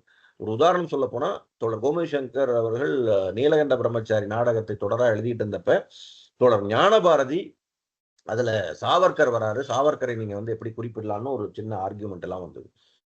கிட்டத்தட்ட வந்து இப்பவுமே வந்து சாவர்கர் மீது அவங்க எப்படியெல்லாம் வந்து ஒரு இங்கே இருக்கக்கூடிய இடதுசாரி சித்தாந்தம் பேசக்கூடியவர்கள் எப்படியான ஒரு விமர்சனங்களை வைக்கிறார். அதற்காக சாவர்கருடைய அந்த தொடக்க கால போராட்டங்களை நம்ம மறுத்திட முடியுமா அப்படிங்கிற விவாதத்தை எல்லாம் நானும் கோமதி சங்கர் தோழரும் விவாதிச்சு, இல்ல என்ன இருக்கோ அதை அப்படியே எழுதுங்க, வரலாற்றை நீங்க மாத்தாதீங்க, அவ்வளவுதான் நான் சொல்றது. நீங்க எந்த கோணத்திலும் மாத்தாதீங்க. அது வந்து அவரை ஒரு பெரிய ஐக்கானா வந்து கொண்டாடுற லெவலுக்கும் அவர் போகல. அதே நேரத்தில் அவருடைய போராட்டங்களை சிறுமைப்படுத்தவும் வேண்டாம். எது நடந்ததோ அது அப்படியே வந்து நம்ம இருக்கட்டும் அப்படிங்கிற மாதிரி தான் நாங்கள் பேசி முடிவு பண்ணோம். ஸோ அந்த பெயர் அப்படிங்கிறது இவ்வளவு பேசுறதுக்கும் காரணம் வந்து இங்க நாடாருங்கிற பெயர் அடையாளம் அப்படிங்கிறது தான். இப்ப அந்தந்த பெயர்களை அது அப்படியே இருக்கட்டும். ராப்பி சேது பிள்ளைய ராப்பி சே அப்படின்னு அண்ணா நூற்றாண்டு நூலகத்துல அவருடைய ஓவியத்துக்கு கீழே எழுதியிருக்காங்க. அதே போல இன்னொரு செய்தியும் சொல்லணும். தமிழில் முதல் புதினமாக அறியப்படுகிற பிரதாப முதலியார் சரித்திரம், அதை எழுதினவர் வந்து மாயூரம் வேதநாயகம் பிள்ளை. மாயூரம் வேதநாயகனார் அப்படின்னு போட்டிருக்காங்க. கீழே வந்து அவர் எழுதிய புத்தகத்தோட அட்டைப்படத்தை வந்து பிரதாப முதலியார் சரித்திரம்னே வந்து அந்த போட்டோ வச்சிருக்காங்க. நான் கேட்டேன், அப்ப பிரதாபர் சரித்திரம்னு எழுதுவீங்களான்னு. இதுல ஒரு ரொம்ப நாளைக்கு பின்னால நான் தெரிஞ்சுக்கிட்ட ஒரு செய்தி என்னன்னா, அந்த புத்தகம் முதல் பதிப்பு வந்தப்ப பிரதாபர் சரித்திரம் என்கிற பிரதாப முதலியார் சரித்திரம்னு வெளியாகி இருக்கு. அந்த முதல் பக்கத்தையும் நான் பார்த்தேன். அப்போ பிரதாபர் சரித்திரம்னு சொன்னா தெரியாதுன்னு பிரதாப முதலியார் சரித்திரம்னு அவங்களே வந்து அது 2யுமே குறிப்பிட்டிருக்காங்க. ஆனால் அந்த நேரத்திலேயே வந்து அந்த சாதி பெயரை வந்து நிறுத்தியும் எழுதியிருக்க வெளியாகி இருக்குங்கிறதையும் பார்த்தேன். ஸோ அது அந்த பெயர்கள், அடையாளங்கள் நம்ம வந்து அதை மாத்திக்க வேண்டியதில்லை. அதை மாத்துறதுனால இங்க சாதி ஒழிஞ்சிட போறதும் கிடையவே கிடையாது. சாதி இங்க ஒழிக்கணும்னா அது வந்து மனிதர்களுடைய மனதில இருந்து ஒழிக்கணும். அந்த பெயர்கள், அதாவது பழைய பெயர்கள் இன்னைக்கு புதுசா நீங்க வச்சுக்கிறோம். சில பேர் வந்து தங்களுடைய சாதி பெயர்களை பின்னோட்டா போட்டுக்கிறாங்கன்னா, அது வந்து எய்தர் சாதி பெருமை. அந்த சாதி பெருமையை வந்து பறைசாற்றுறதுக்காக. அதுவும் நீங்க வந்து பாராட்ட வேண்டியதே இல்லை. இன்னொன்னு, ஒரு சாதியின் பெயரால் இன்னொரு இழிவு செய்யவும் வேண்டியதில்லை. இந்த இடத்துல அந்த சாதி பெயர் இருக்கிறதுனால எனக்கு எந்த பிரச்சனையும் கிடையாது. அவருடைய செயல்பாடுகள் தான் அங்க நின்னு பேசுது. மிக முக்கியமா தோழர் குறிப்பிட்ட 2 செய்தி தான் நானும் திரும்ப குறிப்பிடுறேன். இந்த சட்டமன்ற உரைகள்ல வந்து மிக முக்கியமான ஒண்ணு பட்டம் தாணுபிள்ளையுடைய அந்த நம்பிக்கையில்லா தீர்மானத்தின் மீதான, அந்த ஆட்சியின் மீதான நம்பிக்கையில்லா தீர்மானத்தின் மீதான அந்த உரை வந்து ரொம்ப பிரமாதமான ஒரு உரை. அதுல நம்ம என்ன தெரிஞ்சுக்கிறோம்னா, ஒரு நேர்மையாளன், ஒரு மக்களுக்கான பணியில் ஈடுபடக்கூடிய ஒரு போராளி எந்த இடத்துலயும் சமரசம் செய்து கொள்ள மாட்டான், யாரை கண்டும் அஞ்ச மாட்டான்ங்கிறத நம்ம தெரிஞ்சுக்கலாம். அப்படியான ஒரு அற்புதமான உரை.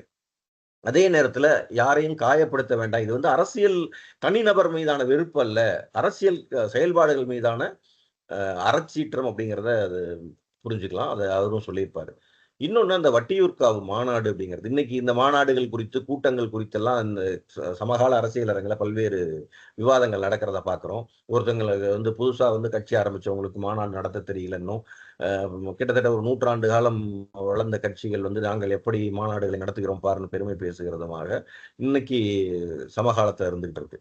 ஆனா அப்போ வந்து அவர் வந்து ஏற்பாடு செய்த அந்த மாநாடு, அந்த மாநாட்டுக்கு தடை விதிக்கும் போது அவர் எப்படியெல்லாம் பிளான் பண்ணி கூட்டத்தை அங்க வர வைக்கணுங்கிறது, அதே நேரத்துல அந்த அரசாங்கத்தினுடைய, காவல்துறையினுடைய எதேச்சைய போக்கு உச்சகட்டத்துக்கு போகும்போது பின்விளைவுகளை யோசித்து அவர் எப்படி முடிவெடுத்து அங்கிருந்து எல்லாரையும் கலைஞ்சு போக வச்சாருங்கிறதெல்லாம் உண்மையாகவே ஒரு நிகழ்வை, அதே போல ஒரு போராட்ட நிகழ்வை, ஒரு அரசுக்கு எதிரான, ஒரு அடக்குமுறைக்கு எதிரான நிகழ்வு எல்லாம் எப்படி கையாளணுங்கிறதுக்காக அப்பவே வந்து அவர் கற்றுக் கொடுத்த பாடம் நம்ம அதை எடுத்துக்கலாம்.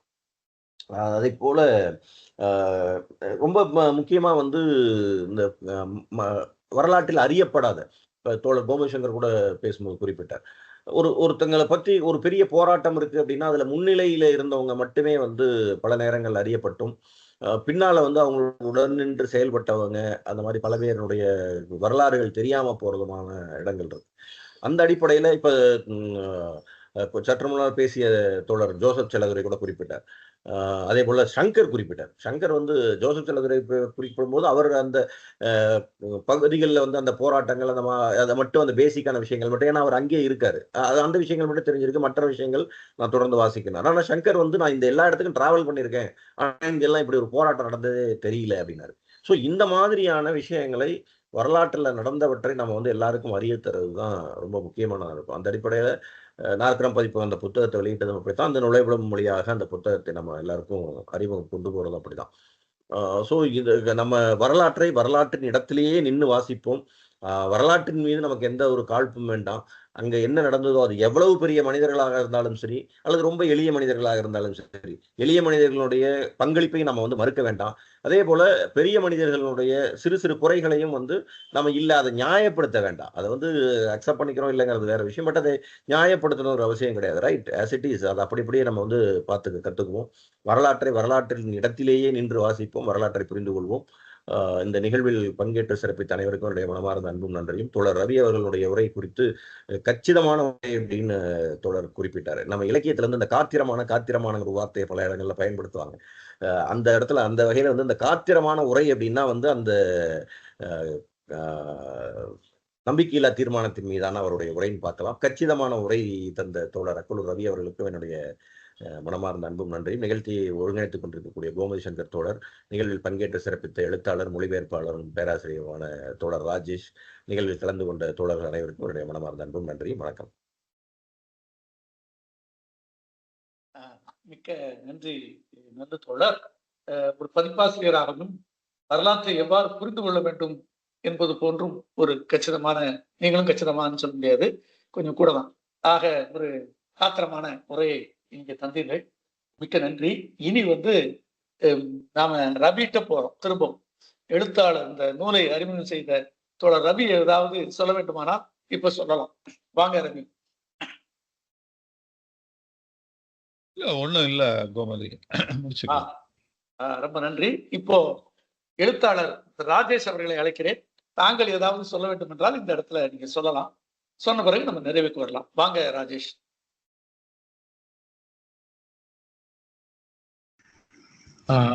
மறுபடியும் அனைவருக்கும் வணக்கம். தோழர் நிறைய விஷயங்களை அழகா சொன்னார். இந்த ஜாதி பெயரெல்லாம் எனக்கு அதுதான் சரின்னு படுது. ஏன்னா ஒரு பேரை எப்படி நம்ம தெரிஞ்சுக்கிறோம், நம்ம மனசு எப்படி அதை புரிஞ்சிருக்குங்கிறது முக்கியமான விஷயம். நம்ம குஞ்சன் சொன்னால் அது எத்தனை குஞ்சன் வருவாங்க, சிதம்பரம்னு சொன்னால் எத்தனை சிதம்பரம் வருவாங்கன்னு சொல்லி நமக்கு தெரியாது. அதனால் வரலாறை அப்படியே பதிவு செய்வது நம்முடைய கடமையாக இருக்குன்னு அவர் பேசினார். உண்மையிலேயே சிறப்பாக இருந்தது. அனைவருக்கும் நான் இந்த நேரத்தில் நன்றியை மறுபடியும் சொல்லிக்கொள்ள ஆசைப்படுகிறேன். அனைவருக்கும் நன்றி. வணக்கம். ரொம்ப நன்றி ராஜேஷ் சார். வணக்கம். இப்போ இன்றைய நிகழ்ச்சி நம்ம நிறைவு பகுதிக்கு வரோம். இதை நிகழ்ச்சியை முடிப்பதற்கு முன்பு அடுத்த நிகழ்வை பற்றி ஒரு அறிவிப்பை இங்கே தரேன். அடுத்த நிகழ்ச்சி காந்தி ஜெயந்தியை ஒட்டி வருகிறது. ஆகவே அது மகாத்மா காந்தியடிகளை என்னுடைய பிறந்த நாள் அமர்வு. அந்த அமர்வுக்கு திரு ஜெயமோகன் எழுதிய உரையாடும் காந்தி என்ற நூலை பற்றி கவிஞர் மதிக்குமார் தாய்மானவன் இங்கே அறிமுக உரையை நிகழ்த்துவார். ஏற்புரைக்கு ஜெயமோகனை எல்லாம் அழைப்பதா முடியுமா அதெல்லாம் எனக்கு தெரியல, பார்க்கலாம். ஒருவேளை ஏற்புரை இல்லாத நிகழ்வாக கூட அது இருக்க முடியும். ஆகவே தோழர்கள் இப்போது போலவே அந்த நிகழ்ச்சிக்கும் காந்தி பிறந்தநாள் நிகழ்வுக்கும் வந்து சேர்வீர்கள், வந்து கலந்து கொள்வீர்கள் என்ற நம்பிக்கையோடு அடுத்த வாரம் தாண்டி அதற்கு அடுத்த ஞாயிற்றுக்கிழமை காலையில் மீண்டும் சந்திப்போம் என்று கூறி உங்கள் அனைவருக்கும் நன்றி கூறி விடைபெறுகிறேன். வணக்கம்.